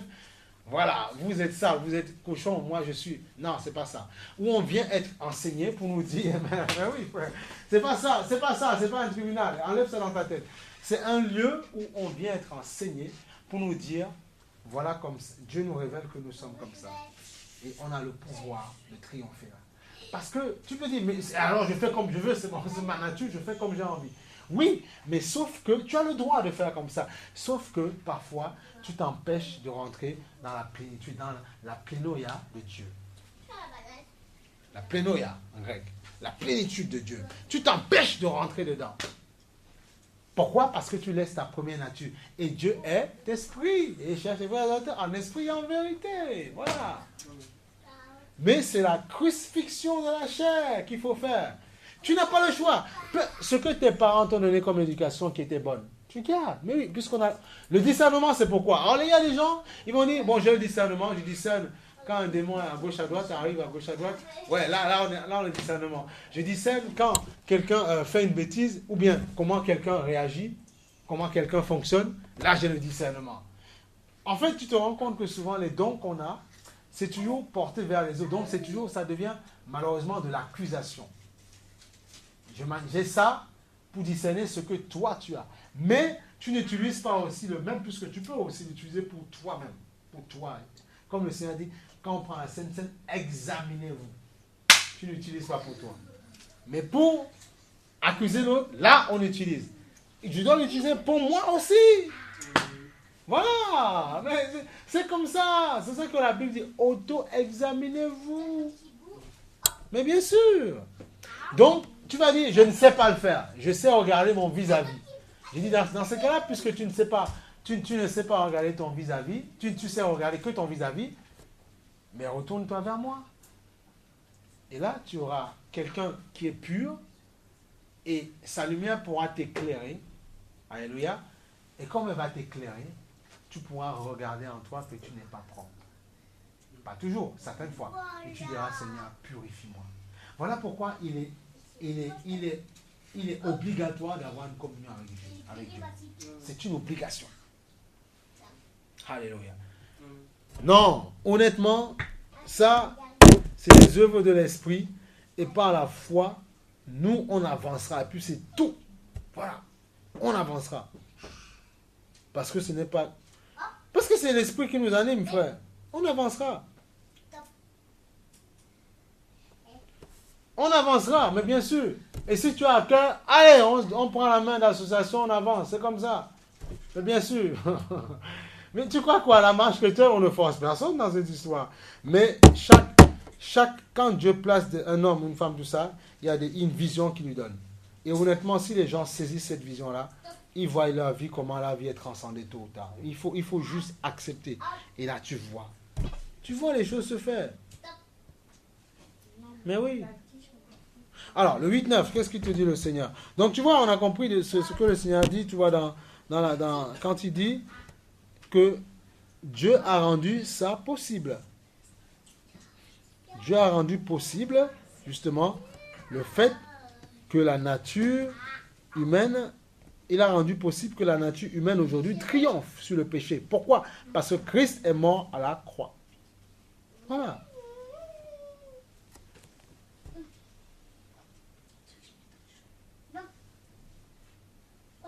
Alors, on va quand même lire pour que tu comprennes. Dans 8.14, Romains 8.14.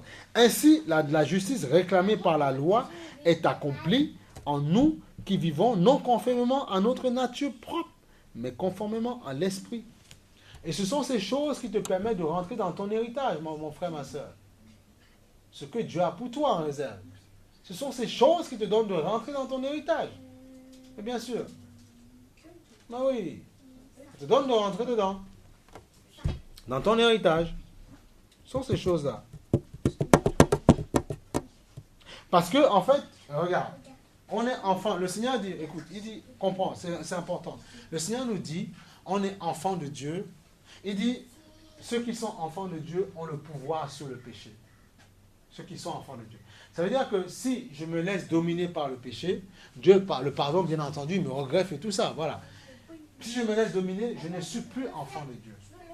Donc, en étant plus enfant de Dieu, malheureusement, je ne peux pas rentrer dans mon héritage. Parfois, il y a des enfants qui sont souvent déshérités parce qu'ils ont fait n'importe quoi avec leurs parents ou ils ont envoyé leurs parents en pâture. Et après, à la mort, le parent le réhabilite. Pourquoi? Parce que, pour X raison, il a eu pitié ou parce que tout s'est bien passé. Mais ça peut arriver que tu sois déshérité. Mais tu rentres dans ton héritage parce que tu as un lien familier avec telle ou telle personne. Parce que tu es son enfant. Et être son enfant, c'est être à l'image de son père. Alléluia. C'est être à l'image de son père. C'est être à l'image de son père. Être à l'image de son père.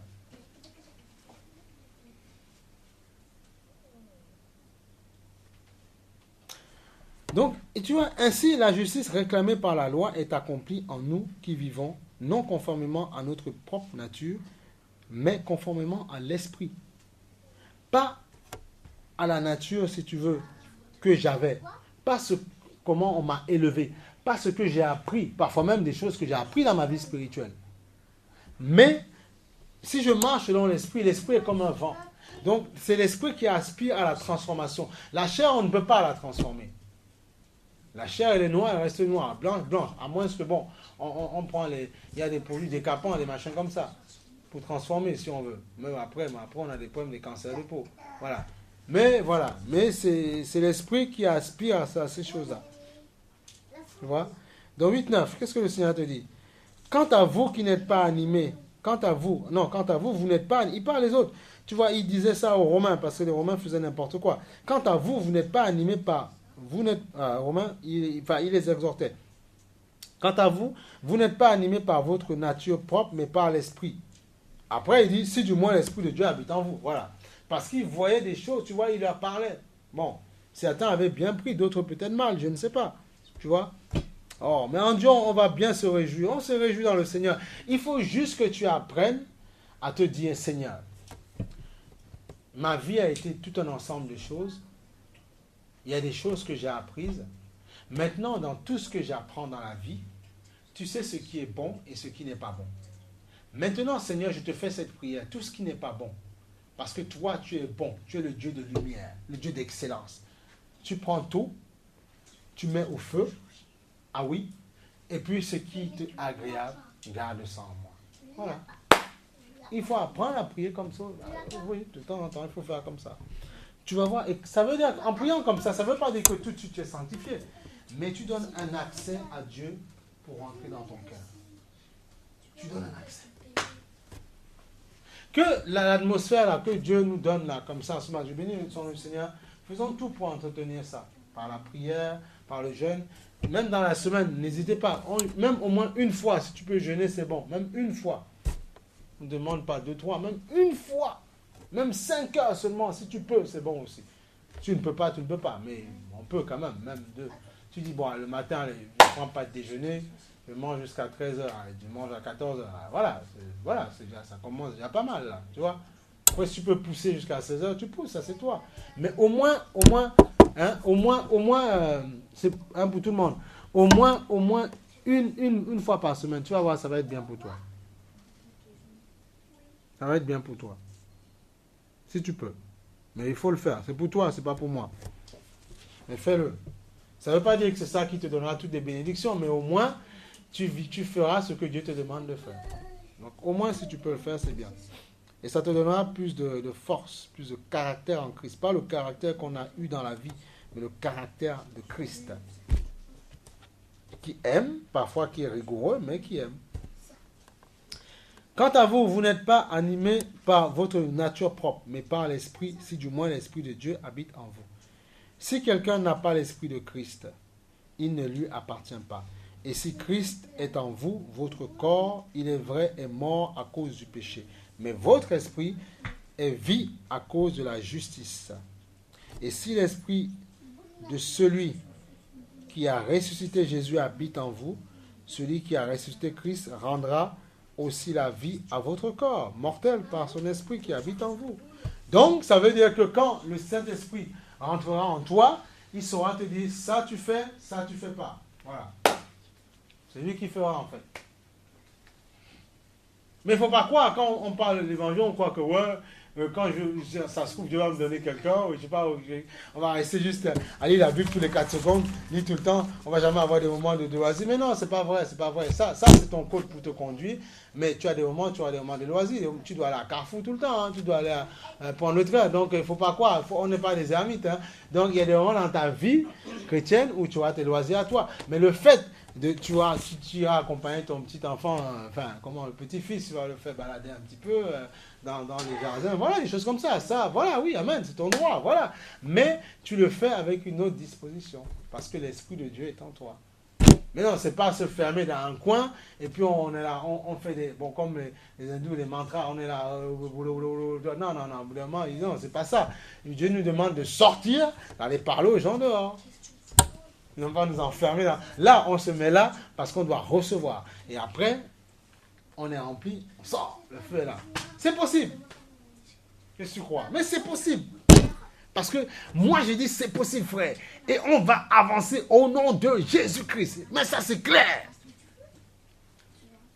Viens pas à l'église en touriste. Viens parce que tu veux recevoir. Tu dis, Seigneur, je suis faible, j'ai besoin d'être rempli. Même moi, quand je te parle, même quand moi, ça me fait du bien, parce que la parole, je la prends pour moi d'abord. Je dis, mais maman, je dis, Seigneur, c'est pas possible, la parole est puissante, elle est forte, ta parole. Ta parole change, transforme les vies, Seigneur. Et parce qu'elle transforme les vies, Seigneur, je crois qu'elle est capable.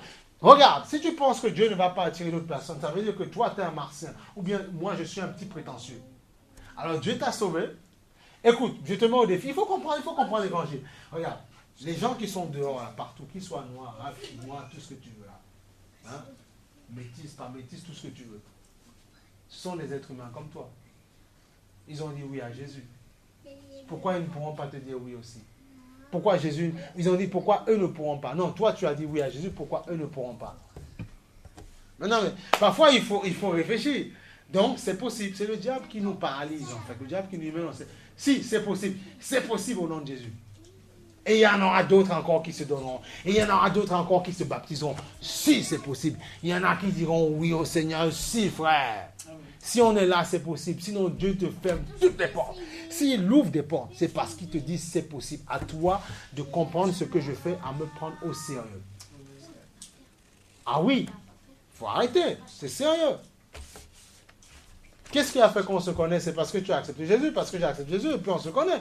Si tu n'avais pas dit oui à Jésus, mais jamais on se voit, est-ce qu'on se voit dans une salle pour parler quoi? Mais non, tu es dans ta vie en train de courir, faire tout et n'importe quoi. Parce que Jésus a fait, et tu n'es pas un martien. Donc s'il a fait, il peut le faire pour les autres, et il le fera. Sinon, ton salut, écoute ça, on ferme, on arrête tout de suite.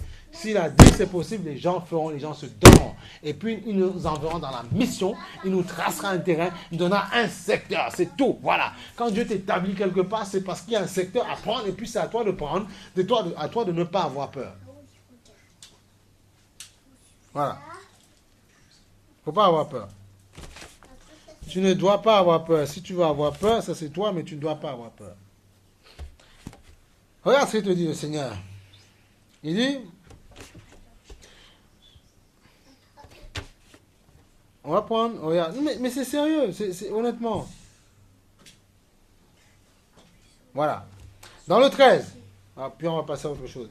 Dans le 8-13, si vous vivez en vous conformément à votre nature propre, écoute bien, vous allez mourir. Peut-être que vous l'avez dans d'autres versions. Je sais pas. Quelqu'un peut lire dans une autre version, s'il vous plaît, si vous avez autre chose. Si vous vivez en vous conformant à votre nature propre. Vous n'avez pas autre chose, non? Quoi? Si vous vivez en suivant ses désirs, vous mourrez. En suivant quoi? Ses désirs. Ah d'accord, ok, oui. Voilà. Voilà, tout à fait. Donc, toi, si vous vivez en vous conformant à votre nature propre, vous allez mourir. Mais si par l'esprit, vous faites mourir les manières d'agir du corps, vous vivrez. Et toi, tu as quoi pour la suite? disparaître vos façons de faire égoïstes, Amen. vous vivrez. Voilà. C'est tout. En fait, ça veut dire que comment les gens vivent dans ce monde-là ou comment on vivait avant, on allait droit dans la mort sans le savoir. Mais on a accepté Christ, il a mis son esprit en nous, et tout ça c'est par la foi. Le monde ne le voit pas. Le Seigneur nous a aidés, il nous dit, mais c'est pour ça qu'on le prendra parfois pour un fou. Il dit, le monde ne voit pas, mais l'esprit c'est en toi. Et toi tu le sais, toi tu le vois. Voilà. Donc c'est normal. Tu le sais, tu le vois. Tu le sais, tu le vois. Et parce que tu le sais, tu le vois, et il est en toi, et par la foi, tu agiras. Amen. Voilà. Oh. Mais bien sûr, dis-moi amen là. Il faut croire. Il faut t'appuyer. Si vous vivez en vous conformant à votre propre nature, à votre nature propre, vous allez mourir. Mais si par l'esprit vous faites mourir de manière d'agir du corps, j'ai une pensée de haine, une pensée de m'énerver contre mon ami, contre ma femme, je ne sais pas, contre un collègue de travail. Non, je veux me maîtriser. Parfois, ce collègue de travail est en train de me dire une parole qui est blessante. Il est en train de me pousser à m'énerver. Non! Demain, je vais revenir au travail. Je vais le voir dans le couloir. Je vais lui serrer la main. Tu vas bien? Ou s'il n'a pas envie de me serrer, mais tu vas bien? Pourquoi? Même si lui n'est pas encore prêt. Mais au moins, en moi, je crée l'atmosphère qui va l'aider à se positionner, à être bien. Et après, tu verras que même cette personne, même si vous avez eu des conflits, un jour aussi se donne à Christ. Il dit, ah bon, c'était ça être chrétien? Oui, il y avait quelqu'un, parfois j'avoue, j'essayais de le taquiner, je voulais le pousser à bout. Mais il ne réagissait pas. En fait, même si c'est normal, il est dans la chair. Parfois, il s'énervait un peu, ce qui est normal, mais il me serrait toujours la main. Il voulait toujours faire la paix. Et c'est ça qu'il faut comprendre. C'est comme ça qu'on gagne les gens à Christ. Les gens savent très bien qu'on est dans la chair. Ils savent bien que parfois, en nous harcelant, parfois, il peut y avoir vraiment des réactions un peu dures. Mais après, quand il voit, il dit, ah bon, mais il ne reste pas. Parce que dans la chair, comment ça se passe? On continue, on s'énerve, on continue, on va jusqu'au bout, on tend la corde jusqu'à ce qu'elle craque. Mais quand tu te dis non, je vais m'arrêter, je vais la rendre plus douce. Ça, c'est fort, ça. Pour le monde, ça tend dans l'autre jour, mais non, tu es un faiblard, tu es faible, mais non, si, je vais descendre. Pourquoi? Pour te gagner. Pourquoi? Parce que ce n'est plus moi qui vis, c'est Christ qui vit en moi. Je vais te gagner pour Christ. Et ça me ferait plaisir que tu sois dans une église à dire Alléluia. Je vais dire, oh, j'ai gagné. Même si je ne te le dis pas, mais dans mon cœur, ce sera mon sujet de fierté. Même s'il ne faut pas que je me glorifie devant la personne. En disant, oh là, t'as vu, tu dors à cause de moi. C'est à cause de moi qu'il est dans le Seigneur. Non, non, non. Chez moi, je vais dire, Seigneur, merci pour ta victoire. Et je le laisse tranquillement grandir. Il ne faut pas que quand tu ramènes quelqu'un à Christ, il vient à l'église, il adore, et tu vas commencer à dire, oui, ça, laisse-le donner son témoignage, laisse-le, c'est ça l'humilité, laisse-le donner son témoignage et lui dire, elle faisait comme ça quand moi je m'énervais. Parce que souvent on freine à cause de nous-mêmes, notre attitude. Hein.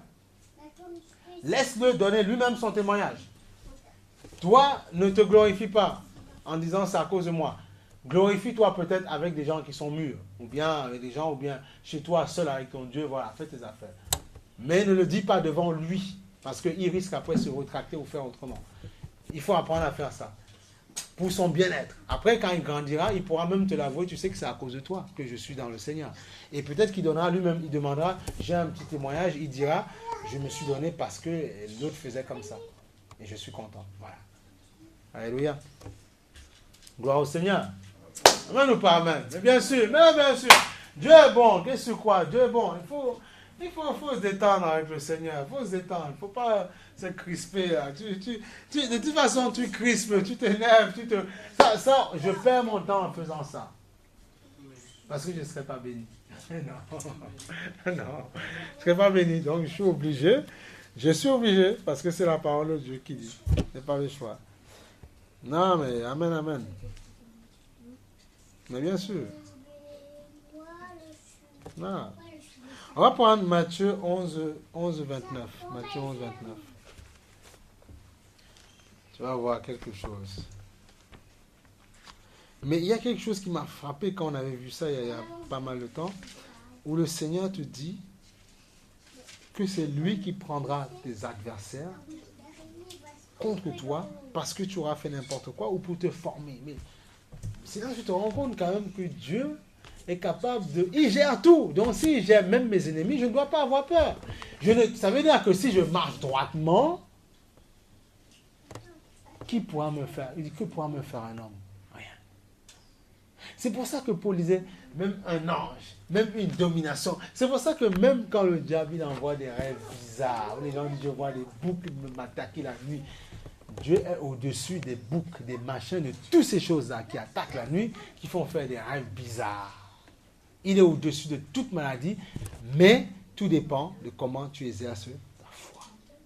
Tu dois croire. Tu dois croire. Tu dois avoir une ferme assurance. Tu dois croire. Si tu ne vois pas encore la chose, il dit, attends, tu as reçu dans l'esprit. Laisse la chose se manifester dans la chair. Ne soyons pas impatients.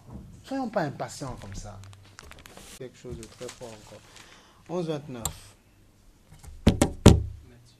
Oui, ouais, Matthieu 11, 29.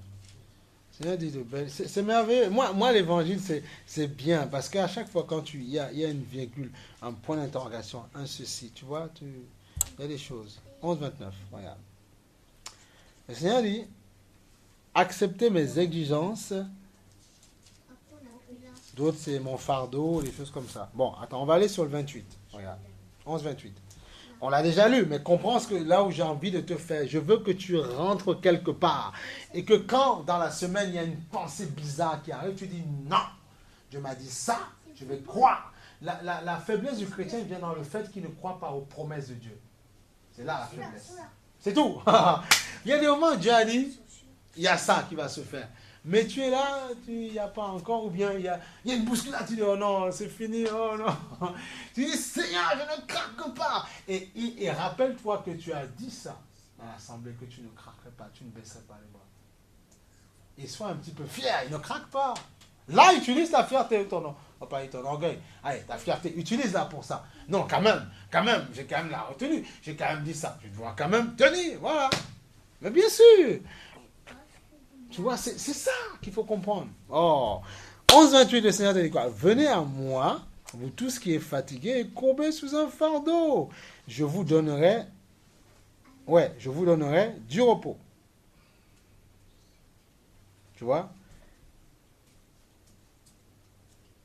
C'est ça qui est merveilleux. Venez à moi, vous tous qui êtes fatigués par le poids du péché. Parfois, tu peux même être chrétien, mais tu es en train de marcher dans la boue.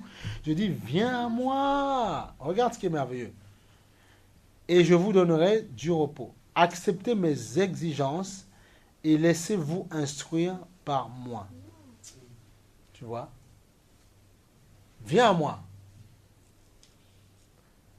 Vous avez quoi dans une autre version, s'il vous plaît? Venez auprès de moi, vous tous qui portez des charges très lourdes et qui êtes fatigués, et moi je vous donnerai le repos. Oui, après. Je ne cherche pas à vous dominer. Oui. Prenez donc vous aussi la charge que je vous propose et devenez mes disciples. Ainsi, vous trouverez le repos pour vous-même. Voilà. Donc tu vois, voilà. Donc accepter mes exigences, tu vois. En fait, c'est ça. Bon, après les traductions, il dit, je ne cherche pas, tu vois. Quand quelqu'un ne te domine pas, il te dit accepte, il ne t'impose pas. Voilà. C'est ça. Celui qui veut te dominer, il ne te laisse pas le choix, il t'impose. Voilà. Mais celui qui ne veut pas te dominer, il te demande accepte ce que je te dis, s'il te plaît. C'est pour ton bien. Mais en demi, on prend un clou, bon, on cogne, et puis voilà, c'est tout. Et donc là, qui dit, venez à moi, vous tous qui êtes fatigués et courbés sous un fardeau, et je vous donnerai du... Acceptez mes exigences et laissez-vous instruire par moi. Laisse-toi instruire par moi. Pourquoi? Parce que je suis doux et humble. Ah oui. Donc tu vois, il y a une clé par là. Ça veut dire que si tu ne te laisses pas, tu peux prendre le repos. Tu peux dire, Seigneur, mais j'ai déposé mon fardeau. J'ai déposé péché, j'ai déposé péché mignon, j'ai déposé tout ça, j'ai tout déposé, Seigneur. Il dit maintenant, d'accord, tu as déversé ce qui était dans ton âme. Maintenant, il faut que je remblaye ton âme. C'est-à-dire qu'il faut que je laboure à nouveau pour planter des carottes, des choux, des choses comme ça. Il faut remblayer l'âme, il faut la labourer. Ça veut dire quoi? Laisse-moi t'instruire. Laisse-moi déposer ma semence dans ton âme. Ah oui. Parce que tu ne peux pas triompher. L'histoire, c'est que tu peux donner ton cœur à Jésus. Mais c'est ça qu'on ne comprend pas. Tu peux donner ton cœur à Jésus. Mais il y a parfois des gens dans les églises, ils disent oui à Jésus, tout le monde est content, l'assemblée crie, saute de joie, oui, on plonge dans l'eau, il vous montre, oui, amen, ça, il faut le faire, tout ça. Mais après, ils ferment leur cœur à l'enseignement de Christ. Pourquoi? Parce que les forteresses qu'on a mises dans le passé sont très fortes. Et il faut les faire tomber. Parfois même, on peut chasser un démon dans quelqu'un. Mais, dis-toi une chose, quand le démon est rentré, il t'a fait faire n'importe quoi. Donc, il t'a donné une attitude, une habitude, un caractère, une façon de faire. Maintenant, ton âme, si tu veux, elle est désorganisée. C'est comme un fou qui arrive là. Il dit, oui, je veux à manger. On donne à manger. Mais si on n'instruit pas, on ne guérit pas, ben, il retourne dans la folie. Non, mais, vous voyez, non, mais, vous voyez, amen ou pas, amen? Il retourne dans la folie. Non, ouais, c'est bon, ça fait plus. Il retourne dans la folie. Il retourne dans le manger. Manger cochon, mais bien sûr. C'est pour ça que tu peux avoir beaucoup de chrétiens. Ils sont chrétiens, mais quand tu vois, excusez-moi, quand tu vois comment les gens se fringuent, s'habillent, mais n'importe comment, dans les endroits où il ne faut pas, dans les trains, n'importe quoi, tu te dis, mais c'est quoi ça? Tu te dis, mais, et quand tu leur dis, mais, il dit, mais alors, je suis chrétien, c'est quoi le problème? Tu dis, mais je suis chrétien là. Tu dis, ah bon? D'accord, excusez-moi, je me suis peut-être trompé, on va voir la chose après. Ouais. Non, mais c'est vrai. Il te dit, tu approches, tu dis, est-ce que vous savez juste que Jésus peut changer votre vie? Ah non, mais moi je suis chrétien, je vais dans une église, hein, et puis je chante même aussi à la croix, attention, hein. Voilà, j'ai la taupe, j'ai tout là. Attention. Mais comme tu ne t'arrêtes pas sur tout ça, tu dis non, calme-toi, on va discuter un petit peu. Et Dieu ouvre la il dit, ah ouais, effectivement, il y a un problème là. Tu vois, donc il ne faut pas se couillonner avec les choses extérieures. Hein. Ils ont le cœur. Oh, mais j'ai déjà vu ça. Le gars, il montre le sachet, il dit, regarde, il y a la taupe. Je viens de faire une répétition. Et là, si tu es impressionné, tu ne dis plus rien, tu dis bonne journée. Mais non. Après, il te dit, ah, mais d'accord, donc merci d'avoir, tu vois. Non. Ah non, mon papa, il dit, regarde. Je me rappelle, je me rigolais toujours. Il dit, regarde, je viens de faire la répétition, voilà, il te montre dans le sachet, tu vois. Et tu te laisses impressionner. Alors que, en fait, quand tu discutes avec lui, tu te rends compte qu'il a besoin de ça. Et tu te rends compte, il t'expose après son cœur. Tu dis, effectivement, voilà. Il y a beaucoup de nos frères et sœurs qui souffrent. Donc, il faut vraiment parler du Seigneur. Quand vous voyez des frères et sœurs chrétiens, il ne faut pas penser que tu n'as rien à donner. Il faut arrêter. Je n'ai rien, je suis cassé, je suis mort, je ne comprends pas, ma vie n'avance pas. Donnez-moi à manger. Et puis tu es là, tu prends des ronces, tu prends des crocodiles, tu prends tout, n'importe, des requins, voilà. Après ton âme est chargée, ton âme est massacrée. Tu dis, qu'est-ce qui se passe? Parce que tu as mangé n'importe quoi, tu as pensé que tu n'avais rien à donner, voilà pourquoi tu es mort. Et après, il faut qu'à nouveau le Seigneur vienne, il remble ton âme. Il dit maintenant, va! Et puis ne donne, et puis ne mange pas n'importe quoi. Et puis discerne. Utilise là la capacité de discerner ce qui est bon et ce qui est agréable à Dieu, ce qui n'est pas bon, tu mets à la poubelle. Voilà, c'est pas compliqué. Ça, c'est pas parce que tu as des sentiments, tu es lié avec quelqu'un. Je sais pas, parce que tu aimes bien un chrétien, si ça, que tu vas accepter n'importe quoi. Au bout d'un moment, tu dois quand même me dire, on est d'accord, c'est comme ça, voilà, c'est tout, on ne se fâche pas, mais voilà, c'est tout. Parce que Dieu nous appelle à l'amour. Mais tu dis juste, voilà, non, tu sais, ça, voilà, c'est comme ça, voilà. Comment tu me dis, tu es chrétien, et puis on fait comme ça, ça veut dire, tu vois. Voilà, c'est ça qu'il faut juste, voilà. C'est comme ça qu'il faut faire. Il ne faut pas nous raconter n'importe quoi, parce que imagine demain, si on ne grandit pas comme ça, demain après-demain, on te donne une fonction. Et vous savez, les gens du monde, ils ne sont pas couillons. Il ne faut pas prendre un pour des couillons. Lui qui est rentré là, qui a regardé 2-3 machins. Bon, après, il regarde. Je suis là, dû regarder, il a compris ce que c'était. Mais tu vas lui dire, oui, mais on est chrétien, ah bon, le chrétien, vous faites comme ça. Hein? Ben, moi, je suis bien dans mon travail, là, je fais tous mes affaires, je préfère, ne m'embêtez pas, s'il vous plaît. Voilà. Il a raison.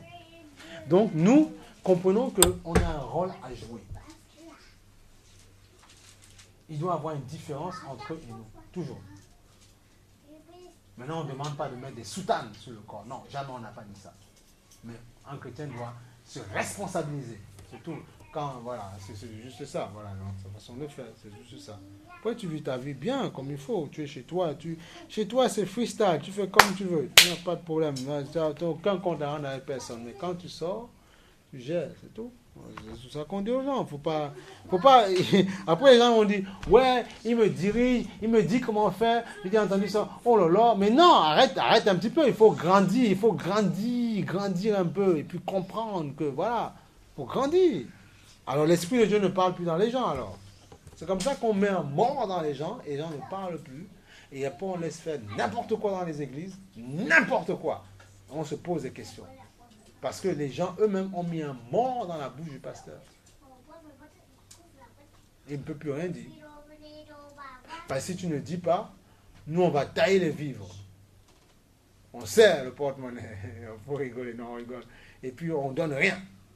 Donc comme tu en as besoin, tu fermes ta bouche. Et puis tu es piégé.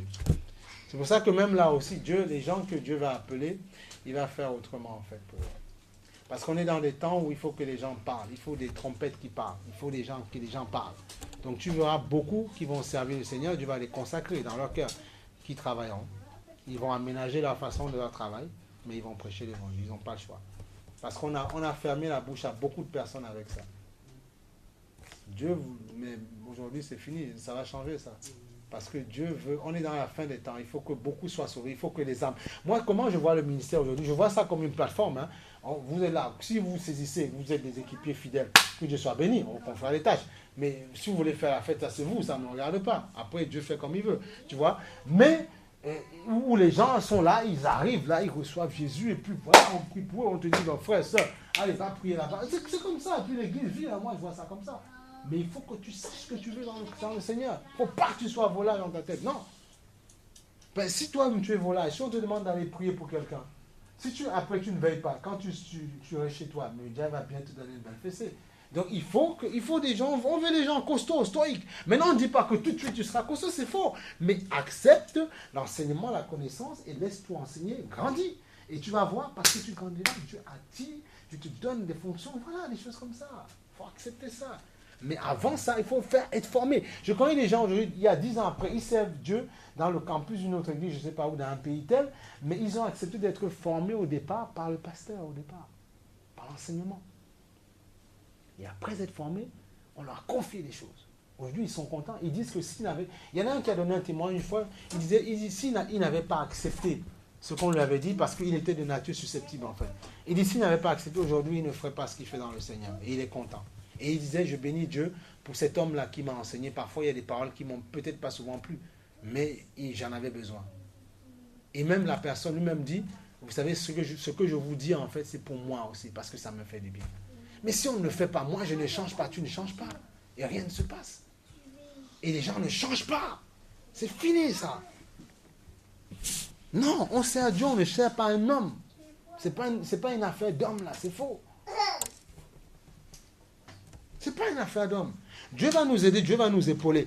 Moi, on veut, c'est possible, hein, vous savez, former les... Moi, je demandais, c'est possible de former, c'est possible, on peut y arriver, c'est possible, former les gens, afin qu'ils rentrent dans leur possession, ils rentrent dans ce que Dieu veut pour eux. Que ton cœur soit agréable à Dieu. Et quand tu donneras le témoin, on sera content. Voilà. On célébrera Dieu avec toi. On sera juste là pour te dire, continue à persévérer. Donc tu vois, le Seigneur dit quoi? C'est très fort. Acceptez mes exigences et laissez-vous instruire par moi, car je suis doux et humble de cœur. Alors regarde, il te dit au départ, regarde, c'est important. Venez à moi, vous tous qui êtes chargés et fatigués. Tu dis, Seigneur, chargé de quoi? Il dit, ta façon de vivre, là, ton énervement, tout ça, ça te fatigue. La preuve, parfois, tu développes du stress, tu es énervé et tu développes des maladies bizarres. Vous savez, il y a des maladies parfois qu'on développe juste parce que dans sa tête, il y a des gens, ils développent une nature à s'inquiéter pour un rien. Parfois, je dis à quelqu'un, je dis, mais arrête un petit peu là. Pour rien. Ah ouais, tu as ça. Pour rien. Ah, mais arrête un petit peu de t'inquiéter pour rien. Arrête un petit peu. Stop. Terminé. Arrête un peu là. Oh, c'est fatigant. Arrête et regarde un peu à Christ. Point rien, tu commences à... Tu as peur, tu vois le mal partout, tu vois là. Non, arrête un petit peu. Parfois même dans ton travail, Dieu peut vouloir te former. Il faut arrêter. Au bout d'un moment. Parce qu'en toi, ça crée des maladies, ça désorganise ton corps, des ulcères. Il y a des gens, on sait aujourd'hui que même les ulcères, il n'y a pas que des démons tout le temps. Hein. Il y a parfois des pensées, des choses qui désorganisent ton organisme. Tu es anxieux pour rien, tu es énervé, et puis voilà.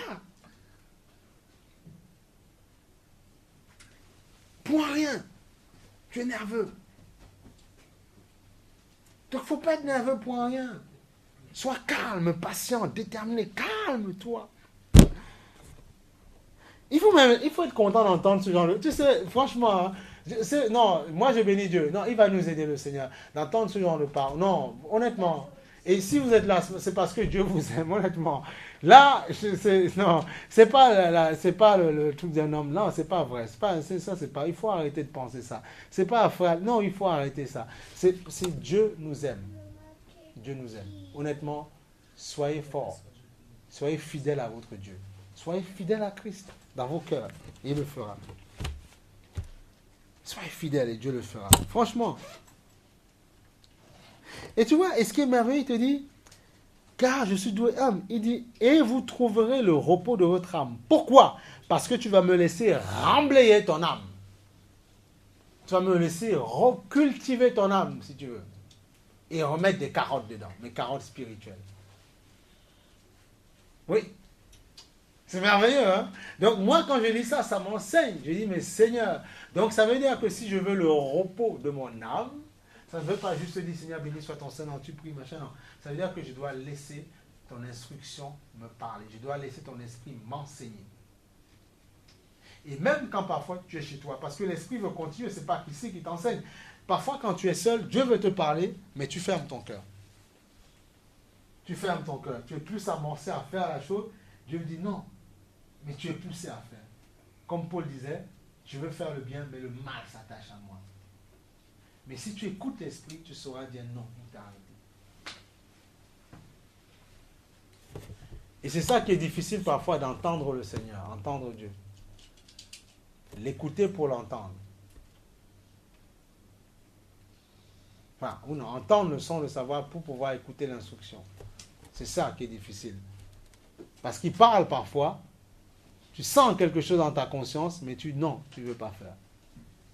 Mais béni soit le Seigneur, parce que si on est là ce matin, c'est parce qu'on sait entendre le Seigneur, on s'efforce à le faire. Et il va continuer à nous aider au fur et à mesure. Ce qui me ferait vraiment plaisir, c'est de voir chaque parole qu'on donne dans vos terres, voir ces choses grandir en vous, les grandir en vous, les grandir en vous, les faire grandir en vous. Et c'est ça qui me ferait plaisir. Et voir comment Dieu, ce qu'il aménage dans vos vies, en fait, c'est ça qui me fait plaisir. Honnêtement, c'est ça qui me ferait plaisir. Hein. C'est ça. Mais dites-vous, vous savez, toute église, tout ministère, c'est debout parce que autour, il y a une équipe, c'est tout. Ah oui, qui soutient la vision, qui prie, qui pense, voilà. C'est comme ça. Qui se dit, mais je sais que dans ces trucs-là de vision-là, moi, je vais prendre ma chose dedans aussi. Hein. Ah oui, il faut savoir faire ça. Ils le savent, c'est comme ça que ça se passe. Après, mais il faut savoir, il y a un temps pour chaque chose. Il faut savoir le faire parce que, tu sais, hein, se mettre debout, c'est pas du chocolat. Hein. Faut pas croire, on croit que c'est pas du chocolat, hein, cette histoire-là. Hein. Mais Dieu t'aide. Je mentirais quelqu'un en disant que Dieu n'aide pas. Si, Dieu t'aide à te mettre debout. Mais, tu vas payer le prix.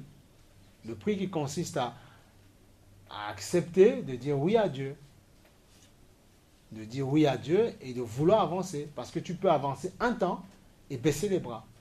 Mais quand tu vois qui t'épaule, qui t'aide à continuer à avancer, tu dis, Seigneur, je suis là, je tiens ferme, je suis debout. Parce que je sais que tu ne m'as jamais abandonné. Voilà. Et que tu ne le feras jamais. Voilà, c'est comme ça. Tu dis, même si des foules t'abandonnent, tu sais que tu regretteras des foules encore. Parce que c'est ton esprit qui fait. Et si les autres ont compris ça, tu dis, Seigneur, on prend le TGV. Et puis voilà. Et on est fort, on est ferme en toi, Seigneur. C'est comme ça. Et on aura la victoire en Christ. Mais bien sûr, frère, c'est ça. Alléluia. Alléluia. Tu sais, dans ces temps qui sont difficiles, On a besoin des paroles. Tu sais, il va y avoir des temps tellement difficiles, les gens vont courir pour entendre des paroles. Vraiment, mais courir. Il faut... Non, mais on est dans un processus. Dieu est en train de... Son Église. Dieu est en train de faire un mouvement. L'Église dans le monde entier, hein, il fait un travail. Il fait un travail. Mais il faut être prêt. Parce que quand le vent va tourner à nouveau, c'est un Dieu de saison, attention. Parce que si le vent tourne et que tu n'es pas prêt à ton poste, tu dis, mais Seigneur, j'attendais ton esprit. Il dit, mais non, il était là. C'est que tu n'as pas... Je fais un travail. Et après, mon esprit souffle en force en toi, à nouveau. Mais il faut que tu sois prêt. Parce que sinon, il peut souffler. Et si tu n'es pas prêt, tu vas passer à côté de beaucoup de choses. Et moi, personnellement, je n'ai pas envie. Je pense que toi aussi. Donc, il faut être prêt. Parce que c'est lui qui te plante, qui t'appelle. C'est pas moi. Non, c'est faux. C'est pas moi. C'est faux, cette histoire. De moi-même, j'aurais envie de voir automoto ou foot machin ou tout ça. Ou manger des chips devant la télé, comme certains font. On ne les accuse pas parce qu'ils ne connaissent pas Dieu. Donc, on prie pour eux. Priez pour tous les hommes. Moi, je veux que le Seigneur nous permette d'avoir une capacité maintenant d'évangéliser, de pouvoir célébrer, de pouvoir attirer. Frères et sœurs, n'ayez pas peur. Soyez fermes. C'est tout ce que vous avez à faire. Comprends que Dieu est plus grand que ton frère et ta soeur en Christ. Que Dieu est plus grand que ton père et ta mère. Comprends tout ça. Et comprends que ce Dieu-là, il contrôle tout. Tout est dans ses mains. Si tu as compris ça, c'est pour ça qu'il te dit que même si ton père et ta mère t'abandonnent, c'est très fort. Ceux qui t'ont mis au monde quand même. Alors ça veut dire que les autres qui sont juste des gens qui te côtoient de temps en temps, si tu abandonnes, Dieu dit ça, c'est pas un problème. Mais Dieu dit, si ton père et ta mère t'abandonnent, qui ont quand même permis que charnellement tu sois là, il dit, je ne t'abandonnerai pas. C'est très fort. Frère, c'est très fort ça. Oh. Mais bien sûr, que Dieu nous aide. Que Dieu nous aide à être vraiment fidèles, à aimer tout ce qu'il nous donne là comme ça. Et qu'on puisse lui donner l'honneur. Tout appartient à Dieu. Hein, tout. Mais je dis tout appartient à Dieu. Les hommes et tout ce qu'ils possèdent, leurs maisons, leurs locaux, tout appartient à Dieu. Si Dieu veut qu'un chrétien un jour qui a beaucoup d'argent se donne à Christ et ils disent, écoutez, mamie, je ne sais pas quoi faire de ce local-là, ça me fatigue, je ne sais pas quoi faire et j'aime le Seigneur, prenez ça. Il y a tellement de choses que Dieu peut faire. Pour un temps, Dieu peut te donner de faire des efforts. Tu dis, mais Seigneur, oui, mais il peut te donner de faire des efforts, mais il peut te surprendre après. Il peut te surprendre après. Mais est-ce que tu es prêt à attendre d'être surpris par Dieu? Parce que veut dire surprise? Surprise, surprise. Ça veut dire quoi la surprise? Ça veut dire qu'on te donne une chose quand tu ne t'y attends pas. C'est ça, ça veut dire être surpris par quelque chose. Si tu sais ce que tu auras, il n'y a pas de surprise. C'est un exemple. Tu peux demander une chose que tu attends. Mais Dieu te donnera quand tu ne t'y attends pas. Moi, j'ai vu souvent Dieu faire comme ça dans ma vie. C'est ça les surprises. Surprise, surprise. Coucou, tu es où, surprise? Voilà, sors de mon sac. C'est ça les surprises de Dieu. Alors attends d'être surpris par le Seigneur quand tu ne t'y attends pas. Dieu t'amène la chose et tu contentes. Tu dis, oh, béni soit ton nom. Merci, merci Dieu de l'univers. Et tu vas toute ta vie le célébrer. Oh, mais moi j'ai envie, honnêtement, on sait faire dans la foi, au fur et à mesure avec ce qu'on a. On se suffit, on dit Seigneur, on est là Seigneur, on attend calmement et étends ta main. Ce sont des paroles douces et apaisantes, ça n'excite pas l'esprit, ça calme. Et tu restes calme et tu attends. Et tu travailles pour Dieu, tu moissonnes, tu parles de ton Dieu fera. Que Dieu nous aide, moi le premier à demeurer dans ça. Voilà. Donc voilà, donc tu vois, il te dit, le Seigneur t'a démontré comment faire pour avoir la paix. Tu vois? Et vous trouverez le repos pour votre âme, parce que notre âme a besoin du repos. C'est cette âme que le diable dérange en permanence. Cette âme où se trouve le siège de tes pensées. Là, en ce moment, tu es là, tu m'écoutes. Mais ce que je ne souhaite pas pour toi, ça se trouve dans ta tête, il y a autre chose. Tu vois, qui est en train de travailler. Et qui te dérange, qui t'embête. Te pose des questions. Tu dis, Seigneur, mais quoi. Et il dit, mais calme-toi. Tu veux le repos de mon âme, de ton âme? Eh bien, accepte ma parole, accepte la révélation. Et je vais... En fait, comment te dire ça? Les problèmes dans votre vie, vous n'empêchez pas souvent que les choses se déclenchent comme ça. Mais là où vous serez fort, c'est que vous aurez la capacité de gérer ces choses pour que ça ne vous affecte pas. C'est ça que Dieu veut en fait. Ah, voilà. Tu ne vas pas... C'est ça, tu ne contrôles pas tout ce qui est extérieur. Mais tu peux contrôler ce qui se passe à l'intérieur de toi. Et c'est ça que Dieu veut. Comme ça, tu arriveras à gérer ce qu'il y a autour. Tu arriveras à le faire. Voilà. C'est ça que Dieu veut.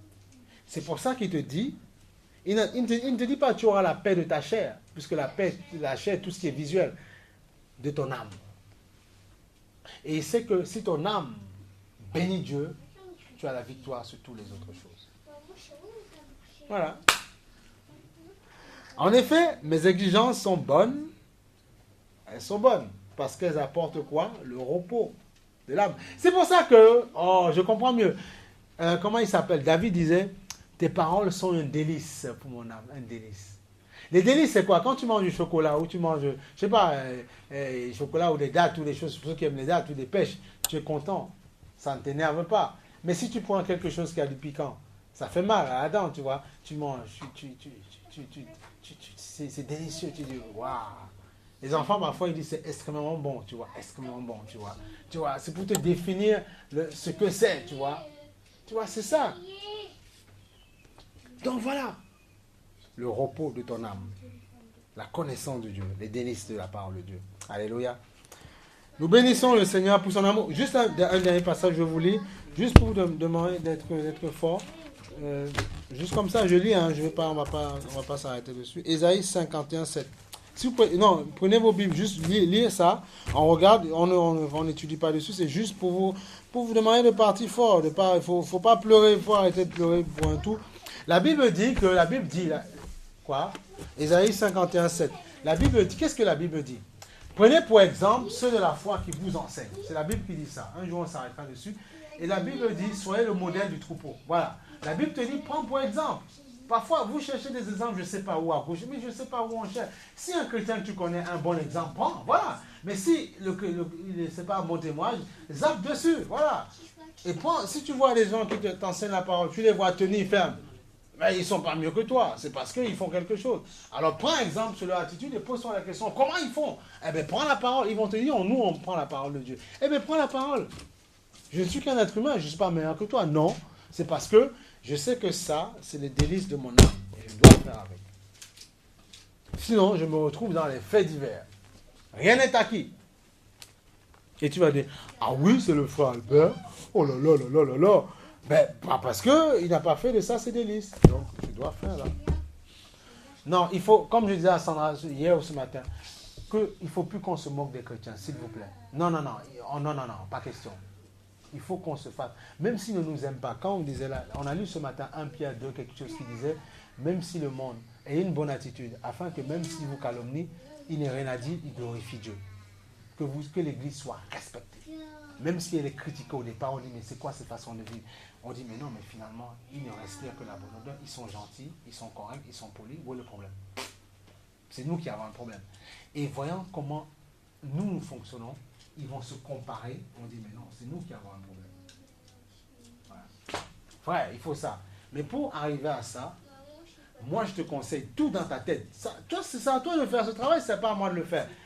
Déménage parce que tu les sais, elles sont gravées dans ta tête. Il y a des choses que tu peux dire à un serviteur, n'importe, tu peux aller confesser, dire une chose comme ça, mais parfois on ne dit pas tout, on garde certaines choses. Alors tout ça dans ta tête, tu sais qu'ils sont pas bons, sont des pensées. N'aie pas peur de dire à ton Dieu en ce jour, quand tu iras chez toi, Seigneur, tu prends tout, tu mets à la poubelle. S'il te plaît, fais ça, tu vas voir. Ta vie va changer radicalement. Tu dis, Seigneur, mets à la poubelle et donne-moi d'illuminer en toi maintenant. Alors, regarde, dans Ésaïe, on a dit 51, 7. La parole de Dieu est bonne, hein? Elle est bonne, elle forme, elle fortifie. Hein? Elle est bonne, la parole. Ésaïe 51, 7. Non, mais venez comme ça, moi je vous dis, comme les gens qui veulent grandir, mûrir, et qui veulent voir le projet de Dieu dans leur vie. On avancera ensemble, il n'y a pas de problème. On avancera ensemble. Mais comme je dis, moi je ne force personne, tu vois. Mais je sais que mon Dieu est ce Dieu, et ce Dieu, il fera ce qu'il a à faire. Ouais. Parfois, je suis un être humain, il peut avoir des moments où le doute peut venir m'attaquer. Mais par l'amour, par la foi, il enlève et il me donne la conviction d'avancer. Voilà, c'est tout.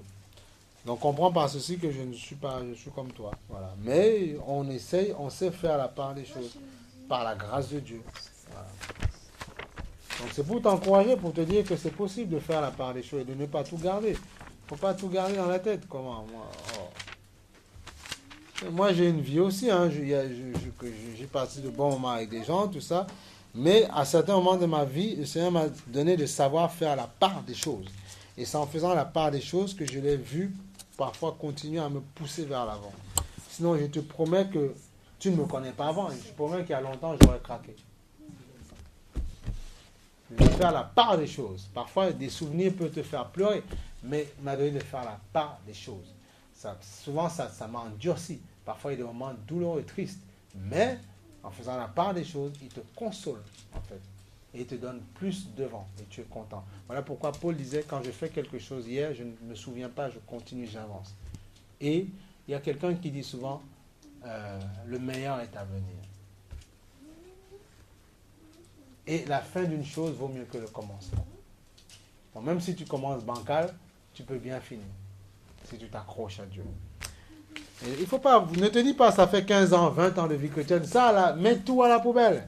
Et aspire à te renouveler. Mets tout ça à la poubelle, ça ne sert à rien. Ce n'est pas les années de vie chrétienne qui fera de toi un bon chrétien ou un futur bon pasteur. Ça c'est faux, ça. C'est ta consistance, parce que tu travailles, tu te dis que rien n'est acquis. Tu travailles en paiement, tu pries, tu célèbres, même si tu es seul dans ta voiture, tu pries, tu chantes. Et nous te donnons gloire et honneur. Oh, tu chantes, tu chantes, béni soit le nom du Seigneur, béni soit son nom. Tu n'attends pas qu'il y ait soprano, alto, machin. Non, c'est pas ton problème. Tu es dans ta voiture, tu chantes, tu célèbres, et en même temps, tu entraînes tes cordes vocales. Waouh! Parce que le Saint-Esprit devient ton coach. C'est lui qui t'enseigne, qui te forme. Ah, frère, il y a des choses. Dieu est bon. Mais on aura le temps d'en discuter un jour. Dieu est bon. Il ne faut pas dire n'importe quoi. Il ne faut pas dire n'importe quoi. Dieu est bon. Il y a des gens parfois qui méritent des fessées spirituelles pour rigoler. Parce que Dieu est tellement bon. Quand tu dis, mais quelqu'un ne veut pas, tu dis, mais tu ne comprends pas. Mais Dieu est merveilleux. Il y a un monsieur qui disait, c'est pour rigoler. Il disait, dans ces derniers temps, Dieu va faire des fouets spirituels. Bon, ça, c'est pour rigoler. Non, juste pour dire aux âmes, mais arrêtez, revenez à Christ. C'est juste dans ce sens que j'essaie de vous le dire. Il ne faut pas mal le prendre pour dire, non. C'était juste, c'est une blague. Voilà. 51,7. On peut rigoler dans le Seigneur. 51,7. Qu'est-ce que le Seigneur dit? Écoutez-moi, vous qui connaissez la justice. Toi, le peuple qui porte ma loi. Écoute bien, toi qui portes ma parole dans le cœur. N'ayez pas peur de la honte infligée par les hommes et ne vous laissez pas quoi? Terrifier par leurs insultes. Amen. Voilà. N'ayez pas peur. Pourquoi avoir peur? Toi qui portes ma parole. Maintenant, si tu ne portes pas sa parole, tu peux avoir peur. Parce que ça veut dire que si tu ne portes pas la parole de Dieu, tu es déshabillé, tu n'es pas couvert. Tu as beau être habillé, vêtu, tout ce que tu veux, mais tu es déshabillé. Tu as beau t'habiller, mais pur chrétien, de bien, de pas bien, de la tête haute, tu es couvert. Je dis, tu es nu. Tu dis, ah, Seigneur, je suis nu, je suis habillé là. Je suis décemment habillé. Dieu dit, tu es nu. Tu n'es pas habillé, tu n'es pas couvert. Tu es vide. Et là, le diable vient, il te tabasse quand il veut. Voilà. Comprenons bien la couverture spirituelle et la couverture physique. Maintenant, je dois faire aussi dans la couverture physique décemment. Mais ce qui est plus important, c'est que spirituellement, je sois habillé, de la tête aux pieds. Comme ça, c'est un manteau de feu qui est sur toi et le diable ne peut pas te happer. Ça n'a rien de physique. Hein. Ça n'a rien. Moi, je connais des gens qui sont habillés la tête aux pieds, hein, même avec des soutanes. Hein. Et voilà, ça n'a pas empêché qu'ils prennent des revers. Hein. Faut pas dire n'importe. Il y en a, ils se trompent. Hein. Ils ne veillent pas sur l'état de leur cœur. Et après, ils prennent des carottes. Non. Il faut veiller sur ton cœur. Après, il dit d'abord l'intérieur du plat, après le restant va suivre. Mais l'intérieur du plat d'abord. D'abord. C'est primordial.